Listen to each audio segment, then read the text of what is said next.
Welcome to the turning point of the year, May 2025. This is going to be your horoscope for your rising sign for the month of May. And May is very, very different. I'm going to go over just very quickly why it's different and the themes that we are going to be changing into very, very heavily for the month of May. So if you've been following along, we have been in quite a cosmic shit show the last several months now, since the very beginning of this year, okay? We started with some major shit going down. Okay, we had the Mars-Pluto opposition, Mars retrograde, the node moved into Pisces. We had Mercury retrograde, Venus retrograde, all of this Aries, Pisces stuff that was happening. Not to mention Mars in Cancer. Mars just moved back into Leo for the final showdown with Pluto in Aquarius. There's a lot going on, and this year is full of really big legendary change because we have a lot of outer planets finally moving signs after being in the signs that they're moving out of for so long. Okay, and I actually did a video talking about why this year was crazy and what I think it all means collectively for all of us. So if you want to check that out, you can click up there. But pretty much up until this point, we have been facing the past. We've been going back to the past. I know, like, we haven't actually been moving forward. So, like, even if you think that you've been moving forward, or you think, like, you know, the collective in some way or the world in some way has been moving forward, it really hasn't. It really hasn't been. Like, we're literally still dealing with things from the past, okay? And that's because North Node in Pisces, all the retrogrades, Mars was retrograde, and we're finally coming out of all that once and for all this month. Now, the node will still be in Pisces, so there will still be a flavor of, you know, letting things go from the past and shedding the old and lightening our spirits in some way, shape, or form, and going after the things that we dream about and getting closer to our divinity, etc., etc. But the retrogrades that started this year that really made sure that we went back and we corrected things from the past in our own lives. We could see versions of this in the world, and whether you agree with how it went down or not, there was something karmic going on that we may not all be able to understand. Either way, it's, you know, as within, so without, as, you know, below, so above, or as above, so below. But either way, there's been something that we have been karmically straightening out in our lives over the last several months now. It has been like, you know, us resolving things from the past, or things from the past coming back around, patterns from the past, habits from the past, old lessons from the past, relationships from the past, jobs from the past, you know, like whatever the case may be, we've been feeling it in some way in our lives. And there's been this growing feeling of like discontentment within our souls. And that's why the past part and dealing with the past was so needed. We needed to go back, stick our feet in the waters of the past once again, so we could truly understand certain things and come to certain moments of clarity and finish certain cycles and certain lessons, because we are starting brand new things this year. And I've been calling this year, 2025, if you haven't been keeping up, the in-between year, because we are in between of old lives, old chapters, old books, and brand new ones. We are in between old stuff from the past, old lessons, old karmic cycles, etc., and brand new ones. And in that in-between space, we can start feeling very torn. And we feel torn because there's something that we haven't quite, you know, figured out to do with the past. And so this is what the first several months of this year has been about, figuring that out, giving you signs, bringing things back up for us to deal with them. And once we let go of those things, it doesn't mean that we're like completely clear on what we desire right now, right? We may have more of an idea of what we desire, but this month, in particular May, is basically a month that is saying, it's time to stop focusing on the past. It's time to focus on the now. It's time to come back to the present and ground into the now, with it being Taurus season and the sun moving through Taurus for the first part of this month. This month is also bringing us a lot of clarity, as we're going to have a lot of air energy, a lot of air trines, especially towards the end of the month. But also, all the planets that have been retrograde are finally going to be moving out of shadow. So that also brings us clarity. A lot of the planets that have been retrograde are now moving forward, which brings a forward momentum to the things that we've been learning. Also, we're going to have that like re-spark of Aries energy, which is bringing in this like soul level alignment and us starting to handle the conflicts in our lives that no longer make sense or that we know are now out of alignment for us with grace and compassion, but also knowing what we need to do and knowing that sometimes there's no way to get out of conflict. Now, on top of that, because of this Aries energy kind of reigniting our fire and our soul, and Mars and Leo doing the same, there's also this energy this month of reclamation, coming back into a sense of independence, individuality, and sovereignty in our lives, starting to feel like, okay, I can start moving forward. This is the month where we do start moving forward. And, we've created the space by going back to the past, resolving things or letting things go or cutting ties or releasing old stuff. Now, what do we want to create from here? Or now we have a somewhat better picture of where we're going. And if you don't, take it day by day, right? Take it day by day, focus on the now, come back to the present. What's right in front of you, right? Taurus season, slow down, ground into the present. Ask yourself what's going to truly be fulfilling for you, not just on a surface level, right? But what's truly going to fulfill you. And so that is what this month is about. It's kind of like a ready, set, go month. There's a slowness to it, which can be a bit frustrating at times with some of the fire energy, but there's also like the fire energy is needed because it's reigniting the soul. And it's having us take action in the now and in the practical realm, in the earthly realm, to move forward on the things that we desire, even though they may be scary, even though they may come with lessons, even though it's very evolutionary and unknown. The new things that are coming into our lives are going to feel very unknown and potentially scary. But it's kind of like we're going to feel in this battle moving into May between convenience versus evolution. Evolving in terms of a soul way, like soul level evolution versus staying comfortable and clinging to our human comforts, which ends up being not so comfortable.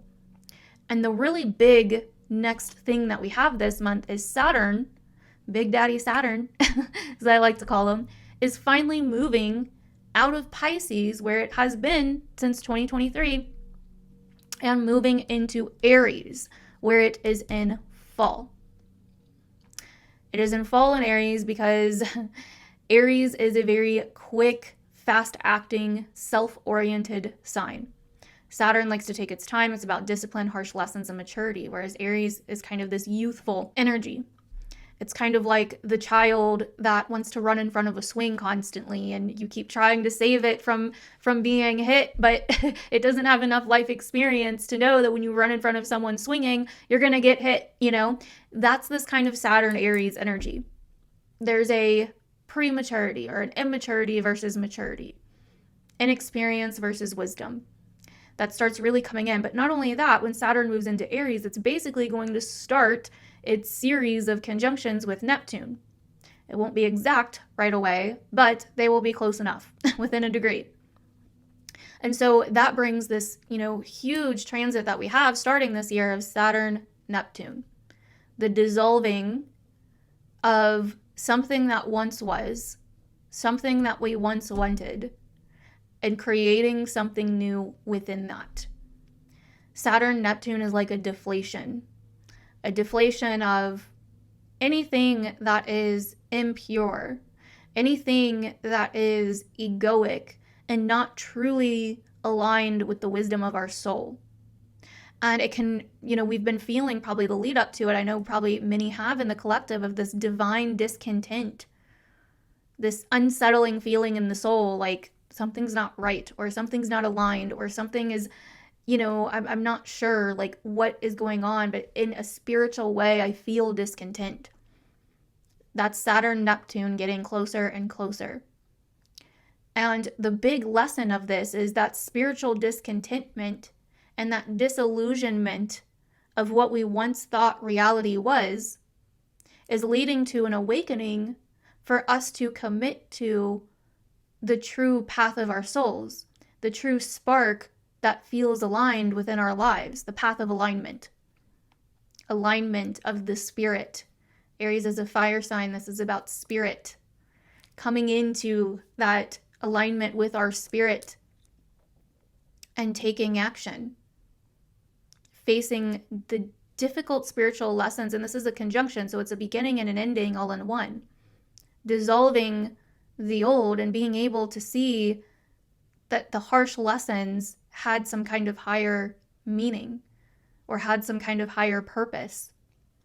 And this is where being in Aries, the sign of being, this is where we really come into this experience and this journey of learning that we are the creator, and what we put out, we get back. So it is up to us whether we want to create a life of misery and suffering, or look at life through the lens of misery and suffering, or through mature serenity and create a life that feels aligned, even though it also may feel difficult, tense at times, confrontational. This is kind of this soul level calling to rise into something that is true for ourselves, but may be uncomfortable for others. Embracing our own soul aligned truths, our own soul aligned fire within, even if that creates certain conflicts, disagreements, issues for others.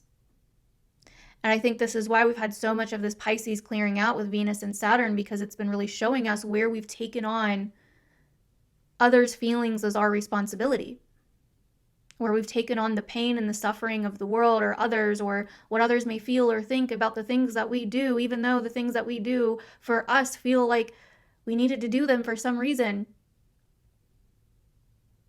And so with this Neptune-Saturn conjunction coming, this is our own individual hero's journey starting in some area of our lives.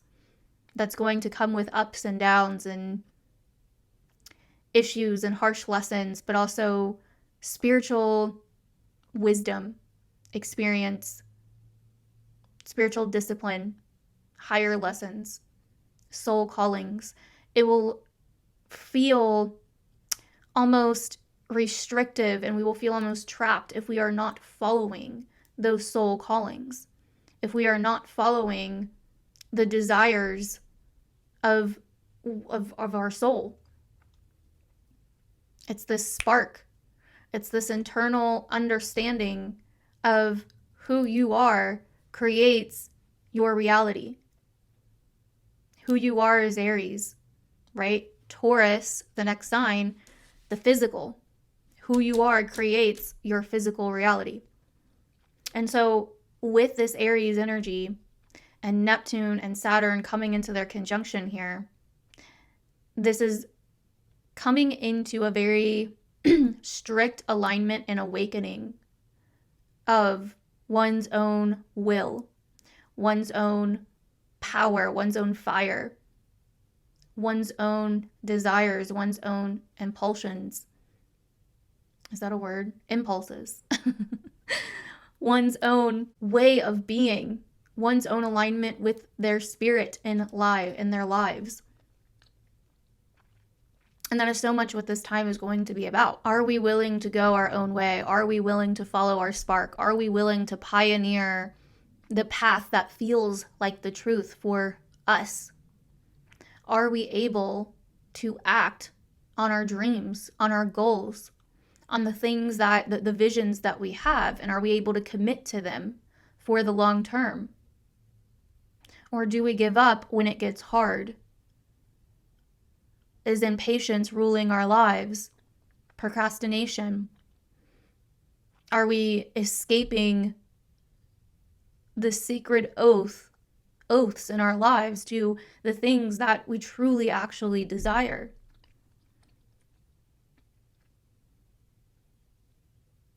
This is going to be kind of this soul level flame that ignites for many people collectively to challenge ourselves, to push ourselves beyond our normal limits, to commit to a higher path or a higher plane of existence, a higher vision for our lives. And so this is a very, very, very big turning point this month. where the last few months are nothing like the next few months that are coming. We do have a cooling off period because Saturn doesn't enter Aries until the end of May. So this first, over half of May is definitely going to be a lot more gentle and a little more chill, where we have some time to cool off. Things will start moving very quickly though. But towards the end of May, then we have Saturn entering Aries and coming up on Neptune. Jupiter will enter Cancer at the beginning of June. And so there is a lot that is about to change in our lives. And so that is what we are going to be focusing on in these horoscopes this month. I'm not sure if the horoscopes will be as long or as in depth, just because there isn't as much going on for most of the month. And so I might just make these a little bit more shorter or compact and try to just focus on the main lessons of the month for each rising sign. But anyways, if you caught the beginning, comment down below. OG Badass. I appreciate you guys. Thank you very much. And let's go ahead and get into what this means for your rising sign for the month of May. Lego. Alrighty, my lovely Taurus risings, welcome to May. It is your first house season, and this month is drastically different, okay, than the several months that we've had this year. This month is a turning point where we are finally laying the past down. We are finally kind of done going back to the past and all the retrogrades and all of that. We are finally starting to move forward in a lot of ways and gain a lot of clarity. I'm going to go ahead and put your chart up here on the screen so you can kind of see what I'm talking about. We can begin to go over it. But this month is a month of clarity. Okay. In a way, you still are going back to the past, so I kind of lied. Your 12th house is still kind of in the mix here. But it's still moving forward on things that you've realized, on things that you now know are no longer working for you. So this month, we have a lot going on in Aries, your sign, Gemini towards the end of the month. You're going to have a full moon in your 7th as well. We have Mars moving through your 4th. And good old Big Daddy Saturn is going to be moving into your 12th house at the very end of the month. So I guess in a way you are not done going through the past just yet. But there has been like a clearing out that has created some kind of space for you to really truly understand what is for you and what is no longer for you. The dreams and the aspirations with all the Pisces energy that we've had that, are aligned and that you want, and the people in your life and where you fit into the world, versus what no longer is aligned and what you no longer want and what is no longer working for you.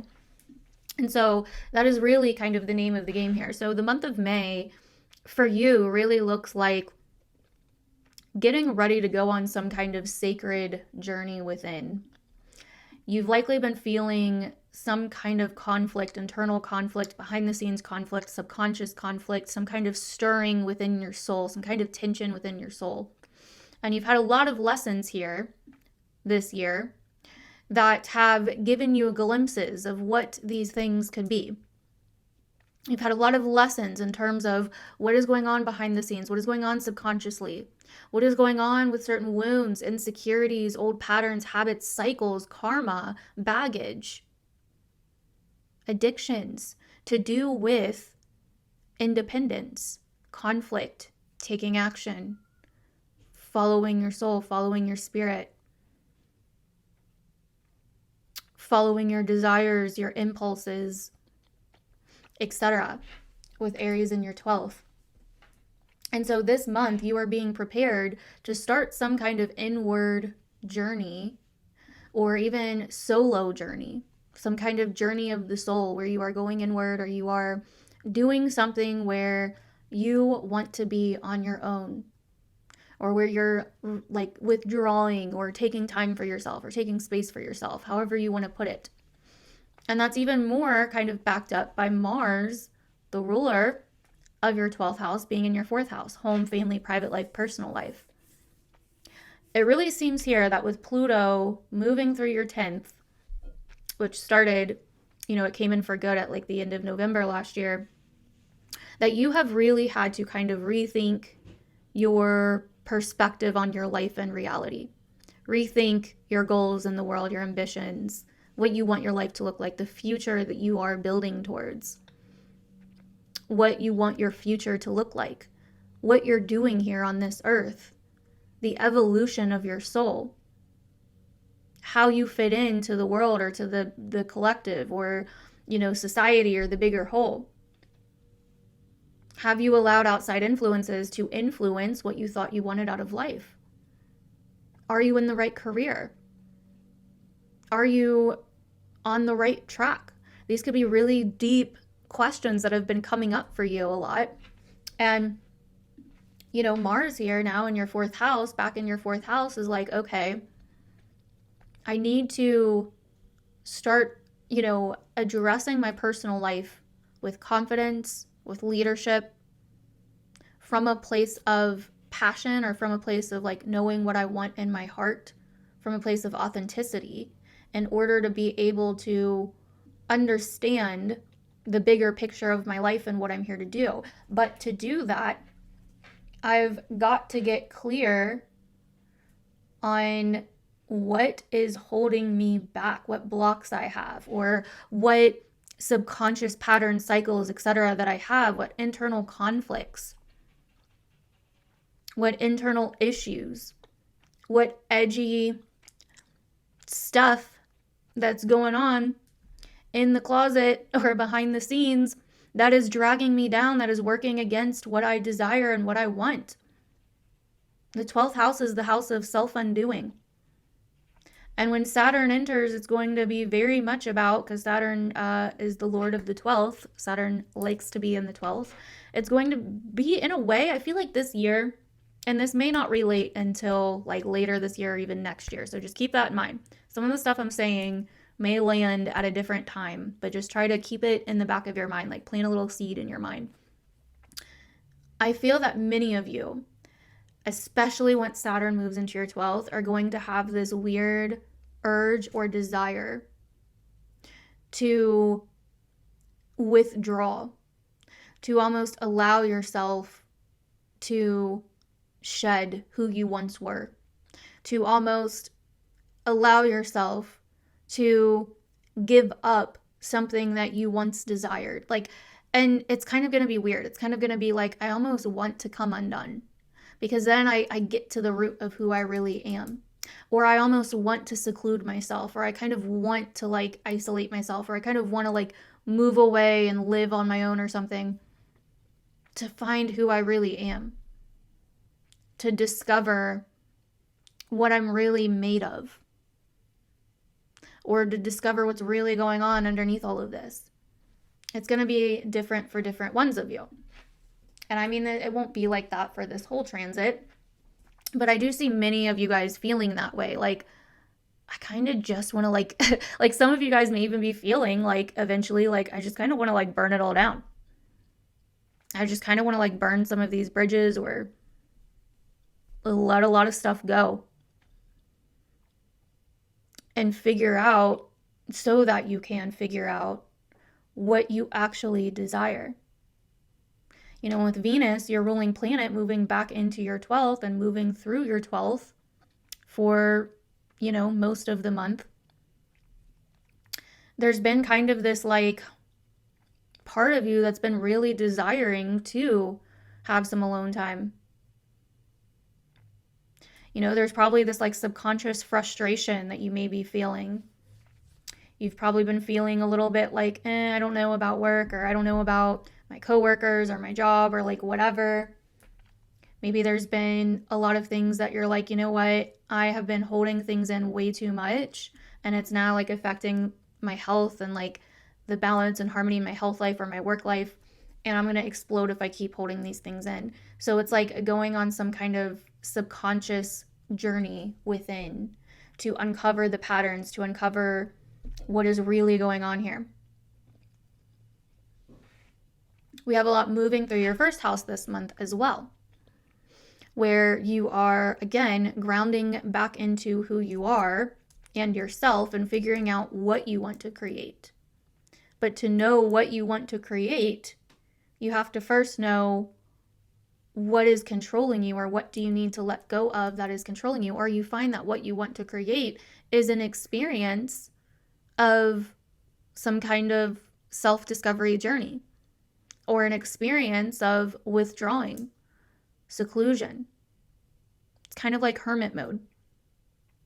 There's a lot of questions about the future in your life and, you know, all of that. And then there's also a lot going on in terms of home and family. So it's like, well, what do you want? What are your deepest desires? They're there, but they might be subconscious, or they might be riddled with some kind of conflict. It's like, well, if I do go after what I want, you know, who's gonna take care of the family? You know, or who's gonna like handle my position in my career or my job or at work? And so I feel that this month, there's a lot of that happening for you.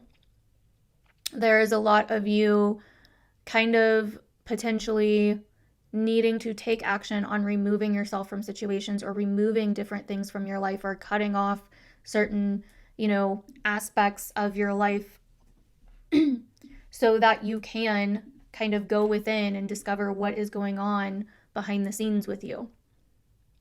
What is going on in your personal life? What is going on behind closed doors? Okay, so I feel like that's really the name of the game this month if you were a Taurus rising. So to kind of go through a few of the transits we have happening this month. So right as the month starts, Venus is already going to be in Aries in your 12th house, kind of finishing out that shadow period that she was in when she retrograded back in March. And she's also going to conjunct Neptune the very first day of the month, or the first and second of the month. So this is going to really give you a good idea and a good flavor of what this Neptune and Aries transit in your 12th is kind of bringing for you. So really pay attention those first couple of days of the month. This is definitely usually like a dreamy, fantasy-like energy, but with it being in Aries, it's like I am dreaming of conflict, you know? Like, it's like I dream of being a warrior goddess who is literally able to assert myself and tell all the annoyances in my life to basically screw off.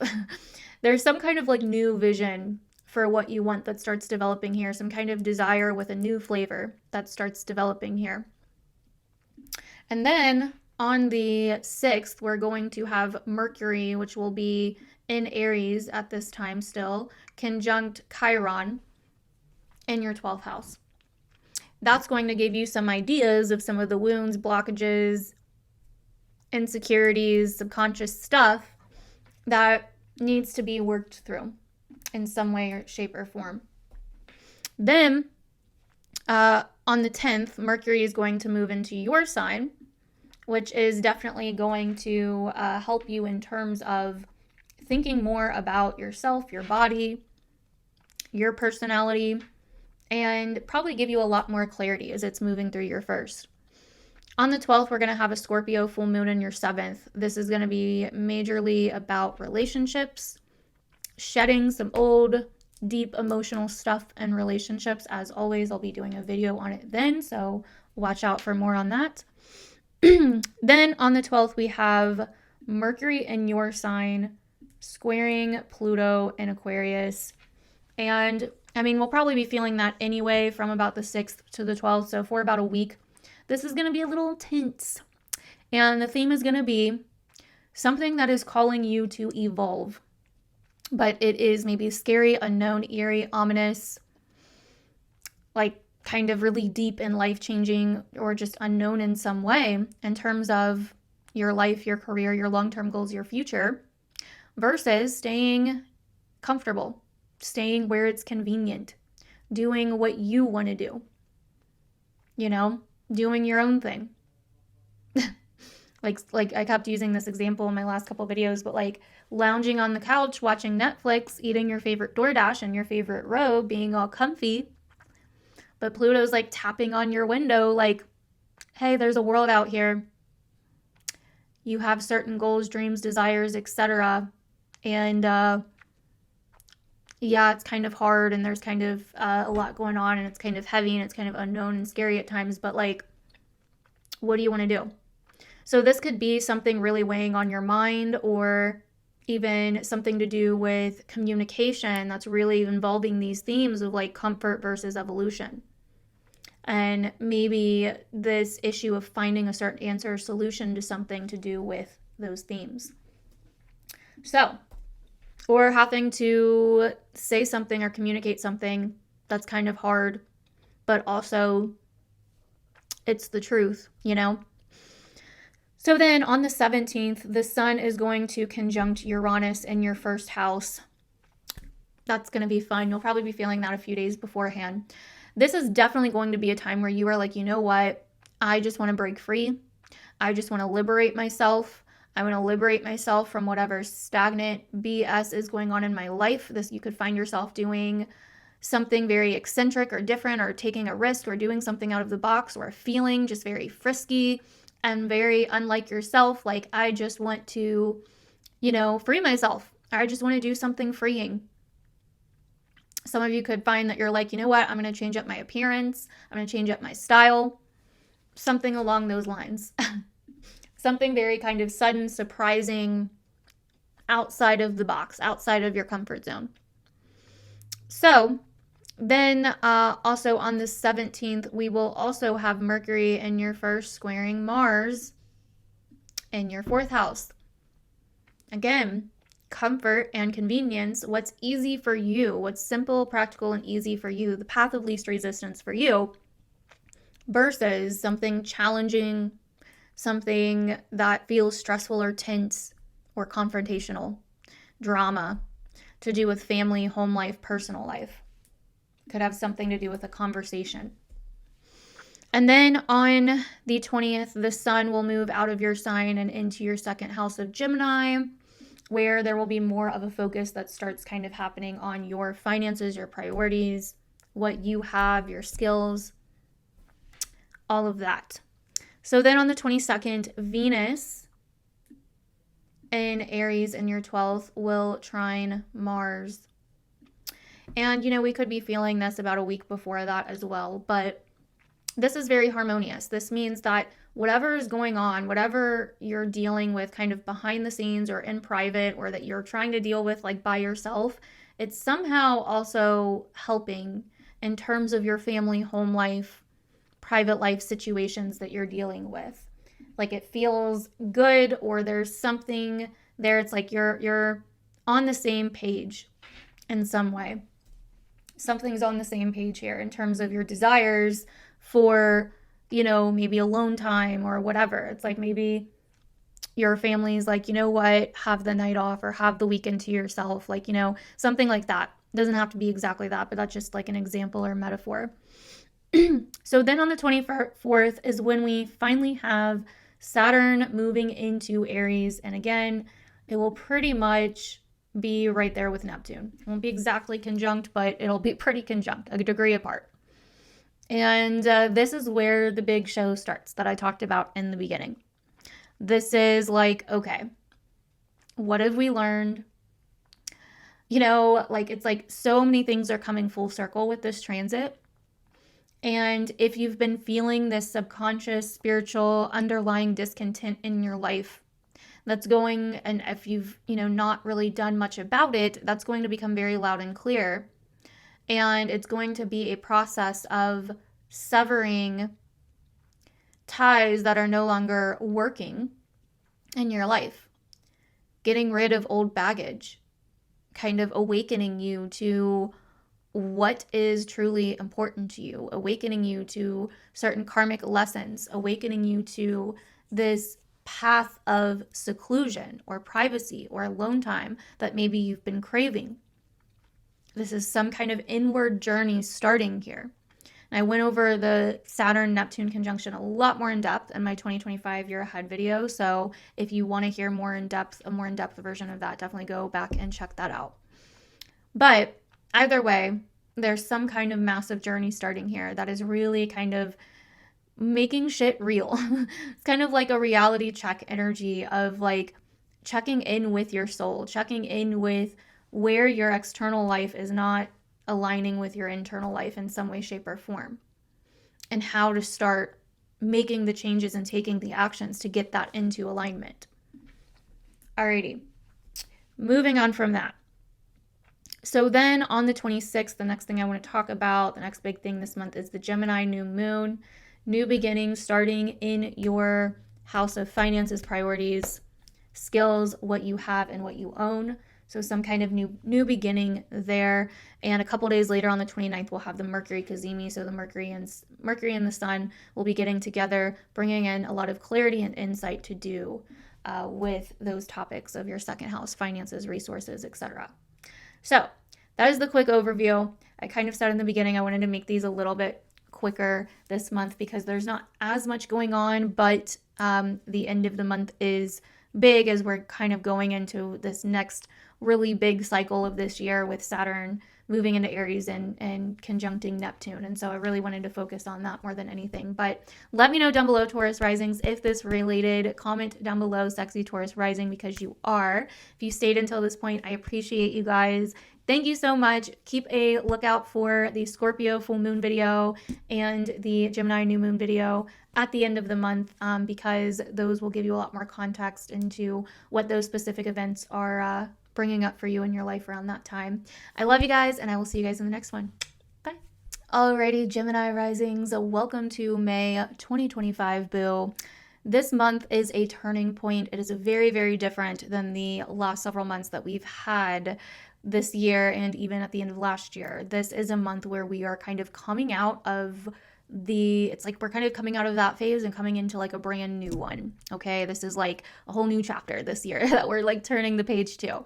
And I know that can feel very refreshing, and there's definitely a bit of a slowdown for most of this month. At the very end of the month, though, we do have one of the bigger transits of the year happening, which is Saturn, Big Daddy Saturn, moving into Aries, which happens to be your 11th house. Okay, and it's going to be, once it moves into Aries, it's going to be hanging out right there next to Neptune, pretty much conjunct. So this is definitely a big deal, a big deal. Okay, and so that is what we're mainly going to talk about. I'm kind of just going to go over and read your chart intuitively, give you the big themes that I see for the month, and then we'll briefly go over the actual dates of some of the transits, some of the bigger transits, I think, overall that are happening this month. Okay, so let's get into it. As you can see here, your chart should be up on the screen now. So as you can see here, the first thing that just came to me out of nowhere though is this is going to be the last month that good old Jupiter is going to be moving through your first house. Okay, and so this is the last month of Jupiter being in your first house, and because in the beginning of June, which I know is next month, not this month, it's going to be moving into your second house of Cancer. Now with this, and we'll talk more in depth about this next month, but you've really been kind of thinking about what you want for your life, how you want to expand in terms of your potential, your identity, your appearance, your body, your soul, how, like, your personality traits, like how you want to expand those things in your life, and how that may go back to your career or even your relationships with others, since Jupiter rules your 10th house and 7th house. Plus, we've had a lot going on in your 10th house this year so far. So there's been a lot of questions, a lot of like realigning with your purpose or your destiny or your goals or your dreams or your vision for your life, your achievements, what you want in terms of the world, the legacy that you want to leave behind. And Saturn's been moving through your 10th house since 2023. So there's been a lot of serious questions, a lot of serious reflection and contemplation here that you've had to put into understanding, these areas of your life. Now, with that being said, though, when Jupiter moves into your second at the beginning of June, I think this is going to be a lot better for you because Saturn will be out of your 10th. Jupiter will be exalted in your second in Cancer and ruling your career house, Pisces.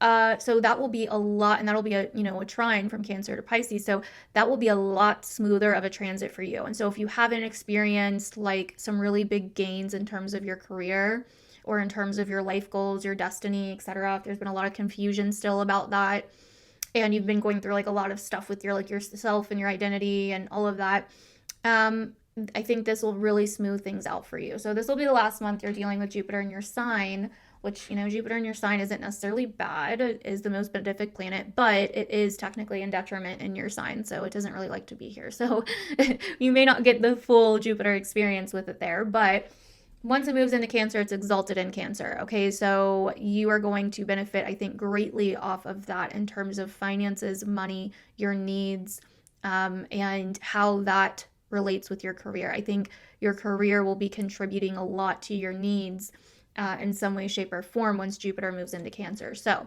anyway, moving on from that, let's get back to this month, the now. So this month, we have a lot of Taurus transits happening, which is your 12th house, kind of pulling you in the direction of your behind the scenes life. The way that I kind of see this in a lot of ways is like, you may be, you may have been very, very focused on like your external world, your long-term goals, being seen, putting yourself out there, making connections, networking, all of that. You've been very focused on like your North Star, so to say, right? Now, with Taurus season now beginning, there's a slowdown period happening at this time of year where you actually may feel a little bit more comfortable going within or taking a step back or pulling back a little bit. You may feel more comfortable like going on a retreat or taking like, going on like a getaway or a road trip or a mini vacation or something. Something that's going to be pleasurable and like relief to your soul, right? But the problem with that is that Venus, which rules these Taurus placements, is coming back into Aries, your 11th house. So she'll be in Aries as the month starts. And so even though you may be like wanting to take a break or wanting to kind of take it slow and rest and recover and, go to a spa or have a day off or take a vacation or like whatever, there's still potentially a lot of social stuff going on, or there's still a lot of like busyness in terms of your outside world, your connections, friend groups, social life, acquaintances, network, etc. If you have some kind of like online presence, it could be that, certain groups and events and, all kinds of different things that you are a part of. It could even be just like, family events or friend events, or there's like a lot of weddings or something, and you could be feeling kind of like, what, I just want to take some freaking time off. These people are driving me nuts, and so it could be that for some of you, and for others of you, it could just be that even though you're trying to take a break, you still are also trying to, put yourself out there or lead some kind of quest or lead some kind of objective or some kind of, whatever. You're in some kind of role of leadership or something. And so you can't do that. Or you're still putting a lot of energy or some energy into your social interactions, events, and the busyness in your life. And so there could be a little bit of like a push and pull between that because, or it's like, you go on the vacation, but then it's like, maybe you go with your partner and then you guys just like fight the whole time, or you go with like a group of friends and they fight the whole time. It's like Venus is technically in, detriment in Aries. So it's Taurus season, but we're going to have Venus in her detriment. And so it's not going to be as beautiful and fulfilling as it would normally be. There's going to be some tense, confrontational edginess going on. And so it's about facing that conflict now with maturity. Now that Venus has retrograded back to Pisces, conjunct the North Node, conjunct Saturn, now she's coming back into Aries with a lot of wisdom and some compassion and a lot of maturity. And so now it's about addressing that conflict, these final issues that maybe started months ago or have been brewing for months, with some kind of maturity and class, but also knowing that like, hey, I got to do what I got to do. If this is my truth, I have to follow it, even if that upsets others, even if that, causes other people's feelings to be upset. Like, I got to do what I got to do. Or this could be happening to you. This could be somebody doing this to you in your life, right? Where they're like, what, I got to do what I got to do. Sorry. And, they break things off or whatever the case may be.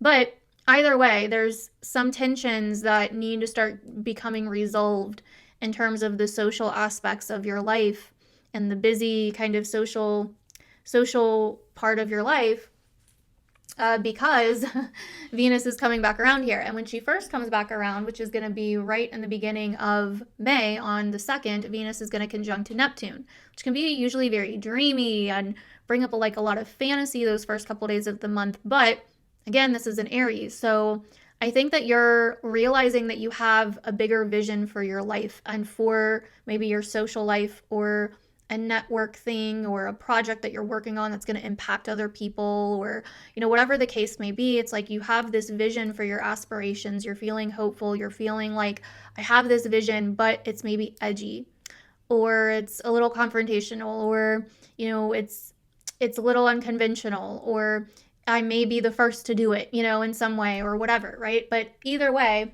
there's something there that there is like an edginess to it, or there is an edge to it in some way, shape, or form. And so, but other than that, this month, we're kind of coming out of the Pisces energy that we've been in the last several months. The node will still be there. So there will still be kind of this karmic underlying background thing about your destiny, your dreams in the world, and the impact that you want to make, your career, your professional life, your long-term goals, your brand, your reputation. Also unraveling the karmic roots of your home, family, and personal life and private life as well. And then also we come into the month with Mars finally back into Leo for good this time until June. And, that's your third house. So this is also about, finding that authentic self-expression.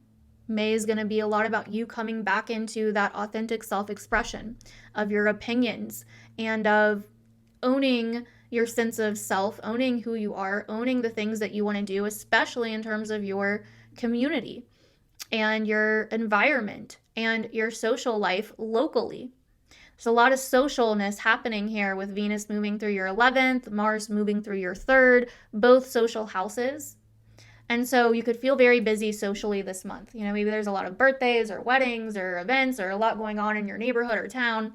But there's, again, going to be a part of you that's just like, can I just freaking relax, And there's going to be a part of you that just kind of wants to like get away or stay home, isolate a little bit, So with that being said, though, let's go ahead and get into, actually, I forgot like the main thing. The main thing this month is Saturn and Neptune.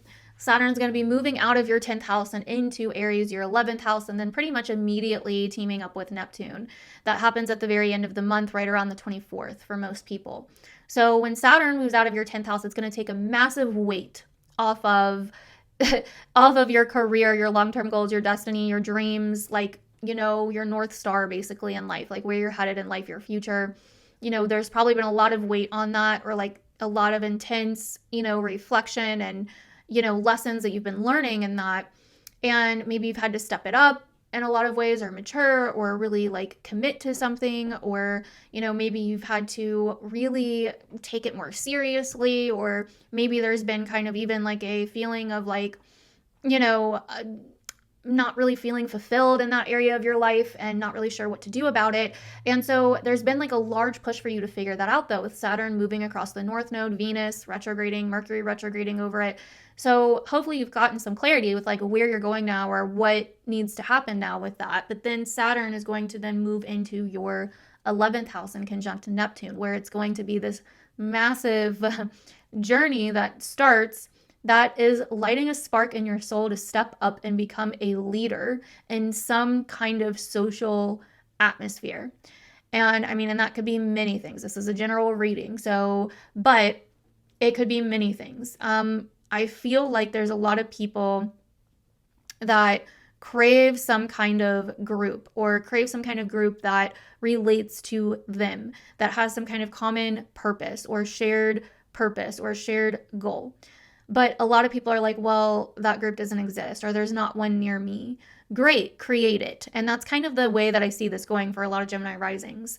This is Aries in the 11th house. This is like, grow some balls, get out there, lead the people, do it yourself. This is a do it yourself kind of energy with Aries. Believe in yourself. Yes, it may be hard. Yes, there's going to be good that comes with the bad with Neptune and Saturn. There's this urge with Neptune and Saturn to do something that's very difficult and challenging, but that has some kind of higher spiritual reward to it. And I really, and Venus and Aries is very much kind of showing that. Yes, there are challenges and conflicts, but there's also something good about that. There's something good about friction. And I think that that's a big kind of overarching lesson that is going on in the collective right now. And that's going to be really happening with you guys, especially since this is happening in such a social place for you. You've got to put yourself out there. You've got to and I think, you have Libra in the 5th. So there's this part of you that is learning how to really speak up for yourself and not just hold your passions back, or your the things that you're passionate about or ambitious about back, or your opinions even, Mars and Leo in the 3rd. Not just hold it all back to keep the peace or to make other people happy all the time. Yeah, you feel good with harmony, but you can be in harmony with your personal life and your love life and all of that, but you can also be a badass leader in the world, And so this is where's your place in the world, and what trail do you want to blaze? Aries is a trailblazer. Aries is a pioneer. This is about putting yourself out there and you doing it, you doing something.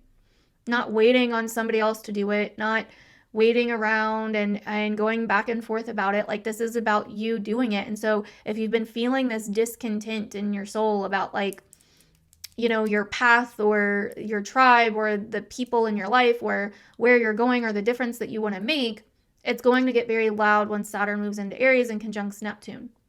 But it's also going to be showing you the way. And if you can commit to it, if you can have this spiritual discipline with it, then you can achieve a lot, right? And so Saturn Neptune is about practicing going after your higher vision that is going to be spiritually rewarding, while also practicing maturity and, being wise about it, taking the lessons that you've learned thus far and applying them and putting them into action. This is no longer going to be about reflection and emotion and feeling about it. It's going to be about it, do about it. Who do you want to be in the world? Own it, claim it. Who do you want to be in your life or to other people or in your social life? Own it, claim it. And so that's what this is really going to be about, I think, for a lot of Gemini risings. And I talked more about this in depth in the 2025 year ahead horoscope. So if you want to go back and hear more about what I said about Saturn Neptune for you, then you can do that. Okay. So we start off this month, like I said, with Mars in your 3rd, Venus in your 11th. Venus is going to conjunct Neptune the very first couple days of the month. Like I already talked about that, kind of bringing in this fantasy,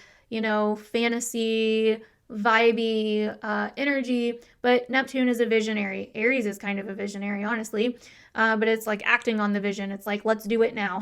We got a vision, go, just like that. Neptune and Aries is be the visionary. Venus coming into conjunction with it is what vision do you want? Yes, it may be scary and edgy and confrontational, but it's time to move. It's time to go after it. Okay, so then on the 6th, we're going to have Mercury, your ruling planet. It's going to be back in Aries still at this time. It's going to conjunct Chiron. And, you might even feel that before the 6th, a few days leading up to the 6th. But this is going to really show you your wounds in terms of, since Mercury is your chart ruler, your wounds in terms of yourself, your identity, communication, speaking, knowledge, with why in terms of your social life or social situation. So if there's anything holding you back here, it's time to get vulnerable and speak about it so it doesn't keep having power over you. So then on the 10th, Mercury will move into Taurus, your 11th house. And then on the 12th, we're going to have a Scorpio full moon, which is going to be about shedding old habits, old complexities, old deep emotional shit, purging old deep emotional shit to do with your habits, addictions, health, wellness, job. Okay. And we'll go more into depth about that when I do the Scorpio full moon video mid-month. So then on the 12th, we're going to have Mercury then squaring Pluto from your 12th to your 9th. And this is definitely, I think, you trying to comprehend something about what you believe about the world, your beliefs about the world, or certain educational pursuits or certain obsessions that you even have about the world that are making you uncomfortable or adding a certain level of inconvenience to your life, or that have a certain level of power over you and that are holding you back and keeping you stuck in some way. And so it's kind of like what feels good and fulfilling versus, your fears surrounding evolution in the world and society. Okay, that's kind of the name of the game here, but this could be somewhat subconscious, so you could be seeing this kind of come up in your dreams or come up in weird, subtle ways. So then on the 17th, we're going to have the sun coming into its conjunction with Uranus in your 12th house. This is going to be this kind of underlying behind the scenes anxiety to break free of something that is bothering you or that has felt stagnant in your life. And so this could be coming up as like a sense of restlessness, a sense of feeling potentially restless in your sleep or in your dreams, and you coming into this revelation of awareness around what do I need to change, or what do I need to solve, or what do I need to break free from in order to feel more liberated in my life. This could be an old habit, addiction, pattern, cycle, etc. that you're kind of, that has to do with this in some way. So then we will then have on the 17th as well, Mercury in your 12th, your ruling planet, will then square Mars in your 3rd. So then this goes back to, okay, again, what's fulfilling internally to you and comfortable internally to you versus what's controversial, challenging, dramatic, over the top in terms of some kind of situation, experience, communication, or conversation in some way. Stagnant and comfortable versus dramatic or controversial. So I think that you could really be finding that you have these subconscious needs to stay comfortable, or the subconscious wants to kind of stay comfortable and not speak about what you really feel because you don't want to rock the boat or start drama, but maybe something in your life kind of challenges that or starts triggering you to where you start rethinking that in some way, shape, or form around that time, around the 17th. So then the sun will move into your sign on the 20th, Gemini, and the focus, you'll start realizing the focus is a lot more on you, your body, and your identity, your personality, and yourself. And it'll start kind of feeling like you're entering some kind of new phase, or you're kind of coming back to yourself, or you're entering some kind of like new chapter in your life that deals more with yourself. And the new moon will kind of repeat that as well right around the 26th. But going back a second, so on the 24th is when, like I said, Saturn will move into Aries and conjunct Neptune, and that whole new kind of journey will start with the themes of leadership and putting yourself out there and being a trailblazer and maybe being part of like a movement or a crowd or a group or other people in some way, doing something in your social life that is maybe very rebellious or to do with leadership or to do with creating something new, etc. So then Mercury, your ruling planet, will move into your 1st house on the 25th, where it will be at home. This, I think, is really where this is going to open up that speaking and communication of your opinions, your thoughts, again, because your ruling planet's going to be at home. It's going to feel like, okay, I'm back to myself. And it's going to be a lot easier for you to share your ideas, speak up, speak about the things that you think, your opinions, etc. Speak your truth.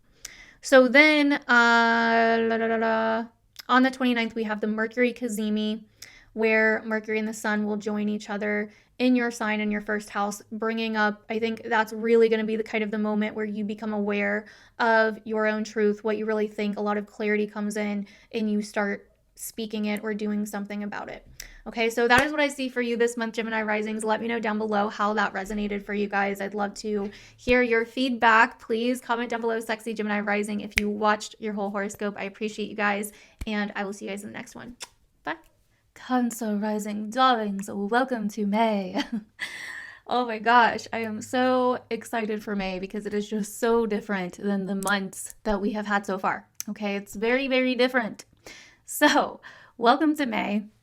May is a turning point. Alrighty, May is a bit of a turning point. I'm going to go ahead and pull your chart up here on the screen so we can both look at it together.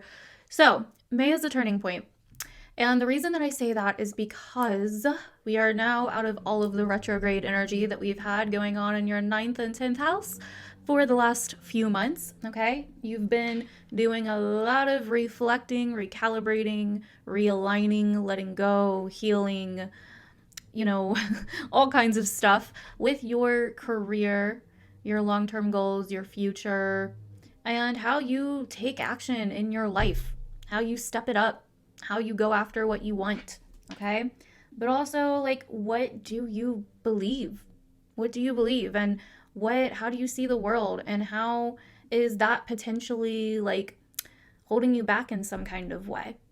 Like, are you actually going after the dreams and the desires and the things that you see for yourself? Are you actually going after your visions in your life? Or are you just sitting on the fence, allowing them to pass you by? And so there's been a lot going on, I think, here for Cancer risings in terms of seeing your bigger vision, seeing the bigger vision for yourself, your life, what you desire, your future, what you actually want out of your life, what you actually envision for yourself. Like, what is your soul calling? What means something to you? What ignites your soul? And what do you believe? You can't, like, take action and move forward with your Aries 10th house if you first don't know what you even care about, what you even believe, what you even desire, what you even want. Okay, and Mars is now officially out of your sign and in your second house, boo. So, and this is really helping you. This is helping you step it up. This is helping you move forward and start taking action on your priorities. To start, like, coming back to your values and what's important to you, rather than getting lost with things that don't matter or that don't really align with you or your path. And so I think that, May is a time, for the most part, May is definitely more chill than the last few months, okay? We have the retrogrades finally closing out their retrograde cycles. Venus is going to return to your 10th house. And when she does, she's coming in with a very new perspective than before. Okay, she was here back in like February, March timeframe, but now she has a whole new perspective. Okay, so yes, like Venus in Aries is tense and edgy because Venus is the sign or the planet of like getting together and merging, agreeing, peace, harmony. In Aries, though, Aries is the sign of conflict. And so what can happen, and what you probably noticed a couple months ago, was there was a lot of tension and conflict and issues, fears, insecurities surrounding your career, your long-term goals, your future, your job, authority figures potentially. And now that Venus is coming back here, she's basically like, okay, we need to deal with this shit. Right? Like, we need to deal with this shit. And if it hasn't already been dealt with, some of you guys could have already dealt with it. But also, Venus coming back here is like, we need to move forward even if it causes conflict. Now, there's like more of a direct nature here. There's more of this feeling of like, I know what I want, I know what I need to do, and I'm going to move forward on it now. I'm going to start taking action on it now. Yes, some people may not like it. That's not my problem.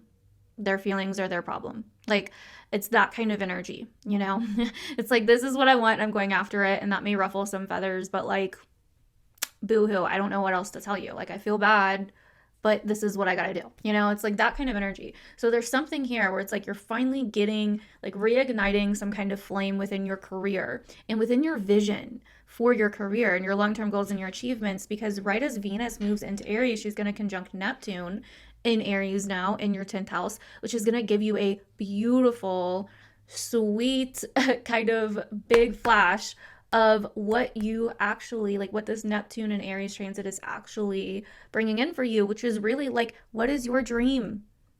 What is your vision for your life? Where are you going? Where are you headed? What do you want your life to look like? And it's no longer like sitting around and trying to reminisce or figure it out or think about it or feel it. No, it's like, this is Aries. It's time to start taking action. So this month, you could definitely feel a lot more fired up to take action on your long-term goals, your career, finances, financial situations, things that you need to do, or taking action on the goals that you want to, check off. Things like going out and getting the things that you want to own, that you want to have, claiming it.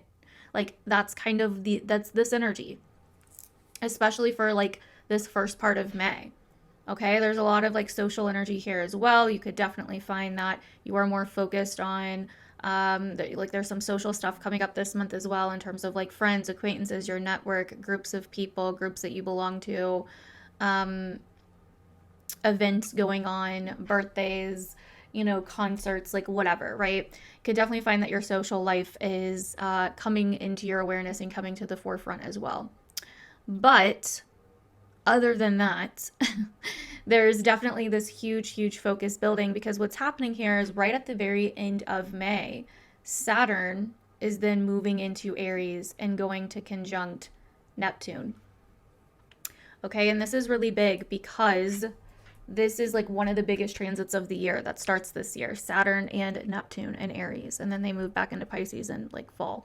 But this is like a massive, massive, massive journey that is starting for you as a Cancer rising. It's starting for all of us in some area, but for you, this is like your life. This is your path. This is your journey. This is your future. Like, this is your career. This is your long-term goals. This is where like your North Star is, in a way, with your 10th house. It's like, where am I going in life? What's the pinnacle of what I want to achieve?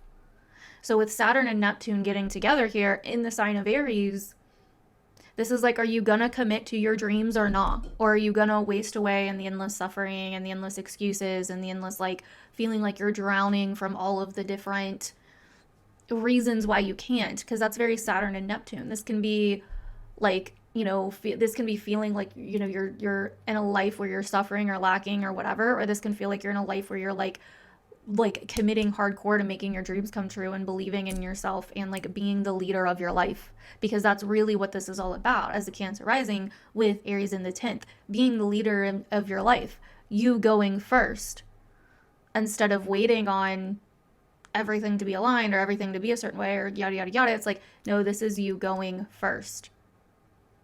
This is you believing in yourself.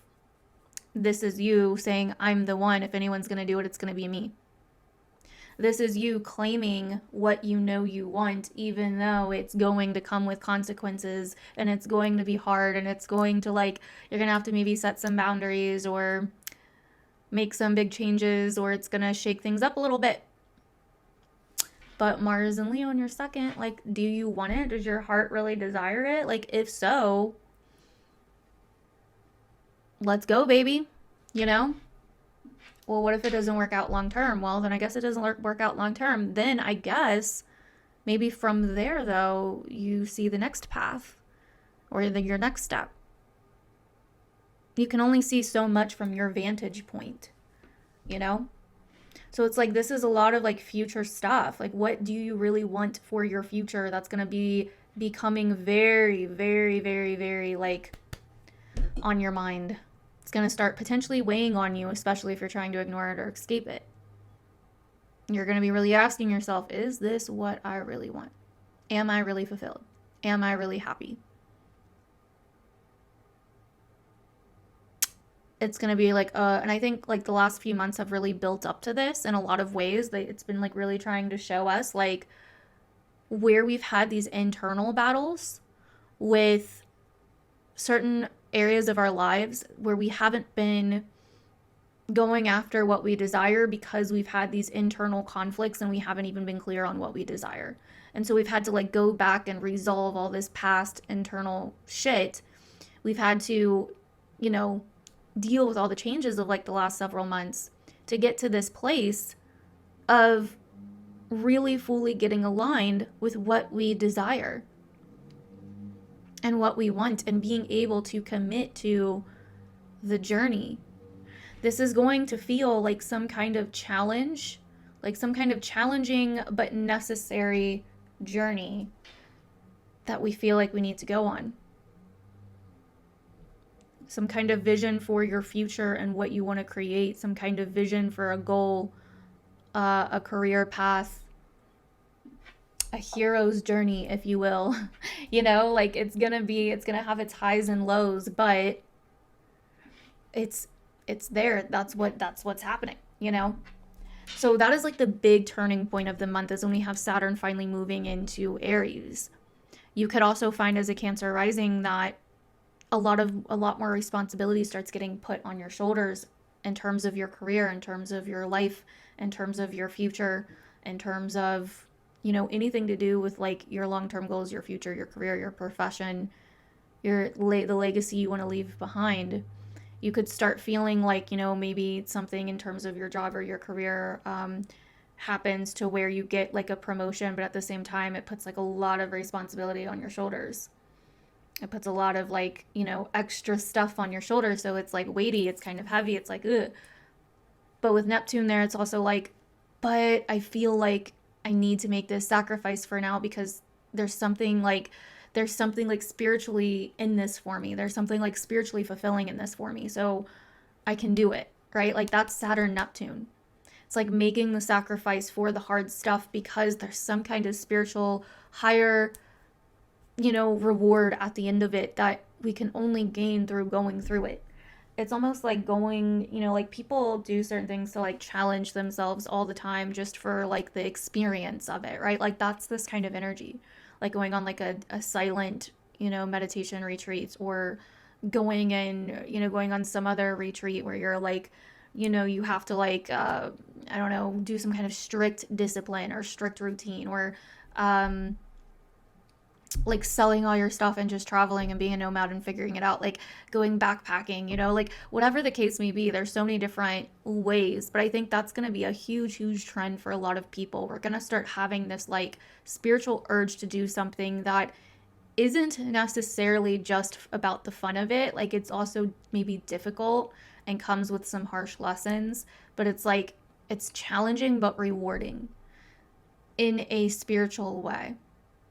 It's like there's something in my soul that is just craving this for some reason. And anywhere where your life is not aligning with like some kind of higher soul calling or higher soul truth of what you want for your life, that's going to become very evidently clear to you over the next couple years as Saturn moves through your 10th. So that is what is coming in May, Cancer. Very quickly, let's go over the actual transits and the dates for this month. So Venus will be in your sign at the very start of the month, but she will conjunct Neptune the first 2 days of the month. And Venus conjunct Neptune definitely, again, it's like a realigning with a vision. And this could be even like a brand new vision or a vision that you're remembering for what you want in your life. And this is kind of the start of this whole Neptune in your 10th journey that's happening here. So really pay attention those first couple of days of the month. Then on the 6th, we will have Mercury, which will be in Aries still, conjunct Chiron in your 10th, potentially showing you where there's still some wounds, insecurities, etc. going on with being the leader in your life, being the one, claiming who you are, going after what you want. That will be clear for you on what's holding you back with like working through that and doing, you know, living the life that you want to live. So then on the 12th, we will have a Scorpio. Oh, whoops, that's not Scorpio. We will have a Scorpio full moon in your 5th house of love, romance, hobbies, creativity. I find that for a lot of the times, this will be like bringing up, you know, something potent and heavy and deep that needs to go that maybe you used to be attached to because at one point it was really fun and edgy and cool, but it does not feel that way anymore. And so, you know, this month a lot, you know, with all this Taurus energy in your 11th, this is like, I want quality connections, quality friends, stable friends, fulfilling friends, a fulfilling social life. I want to be around quality people and quality experiences. And so that full moon in your 5th may help you kind of release some experiences that don't feel as of quality, that maybe feel a little bit too chaotic, extreme, edgy for your taste this month. So then, let's see here. So then on the 17th, we're going to have the Sun, Uranus, conjunct in your 11th house. This can definitely look like some kind of like fun, liberating, free experience that you are having around that time. Maybe you're going to an event or you're invited to something or you're hanging out with people and you're doing something maybe a little eccentric, out of the box, but it feels really free and liberating. But it could also be full of some twists, turns, surprises, and unexpected experiences, as Uranus is a bit of a curveball there. Alrighty, and then plus on that day, Mercury will be squaring Mars too. So I would be a little bit careful not to spend too much money around that time, or at least be careful with maybe like who you're trusting in terms of money around that time. Or it could just be that, you know, you spent a little bit too much, or you went a little bit overboard and in an unexpected way or something. But something to do with your priorities, your money, what you desire to do, and events, other people, and some surprises could come into play around that time. Alrighty, so moving on from that, we also have Venus and Mars trining this month. That'll happen exact around the 22nd, but we could be feeling that in the days leading up to that.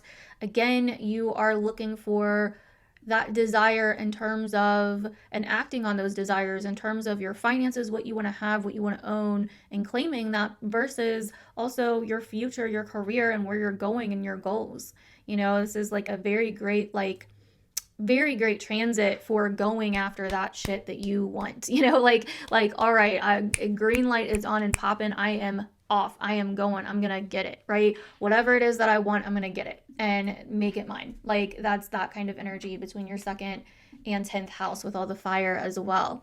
Alrighty, so then on the 24th is when Saturn officially moves into Aries and will conjunct Neptune and Aries in your 10th, going back to everything that I said before. And I went over that a lot more in depth in the year ahead horoscopes as well, Cancer rising. So definitely go back and check those out if you would like to hear more about this Saturn-Neptune conjunction in your 10th house. But again, this is some kind of like sacred spiritual journey that is starting, some kind of like deflation of maybe an old life, an old reality, an old perspective of what you thought you wanted out of life, or where you thought you were going.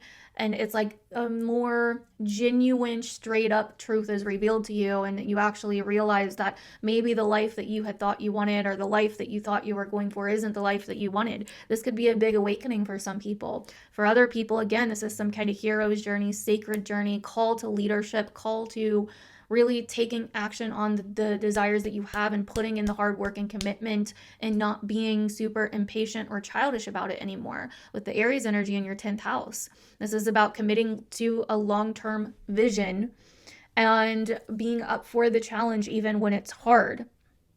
And really kind of looking at where we feel or have felt divinely kind of like discontent in a divine way in our lives, like spiritually discontent, and it's led to us feeling kind of like empty or lost or confused. And it's like, this is bringing some kind of like spiritual purpose or spiritual discipline back into your life, if that is the case, and into maybe your job, your career, your future in some way.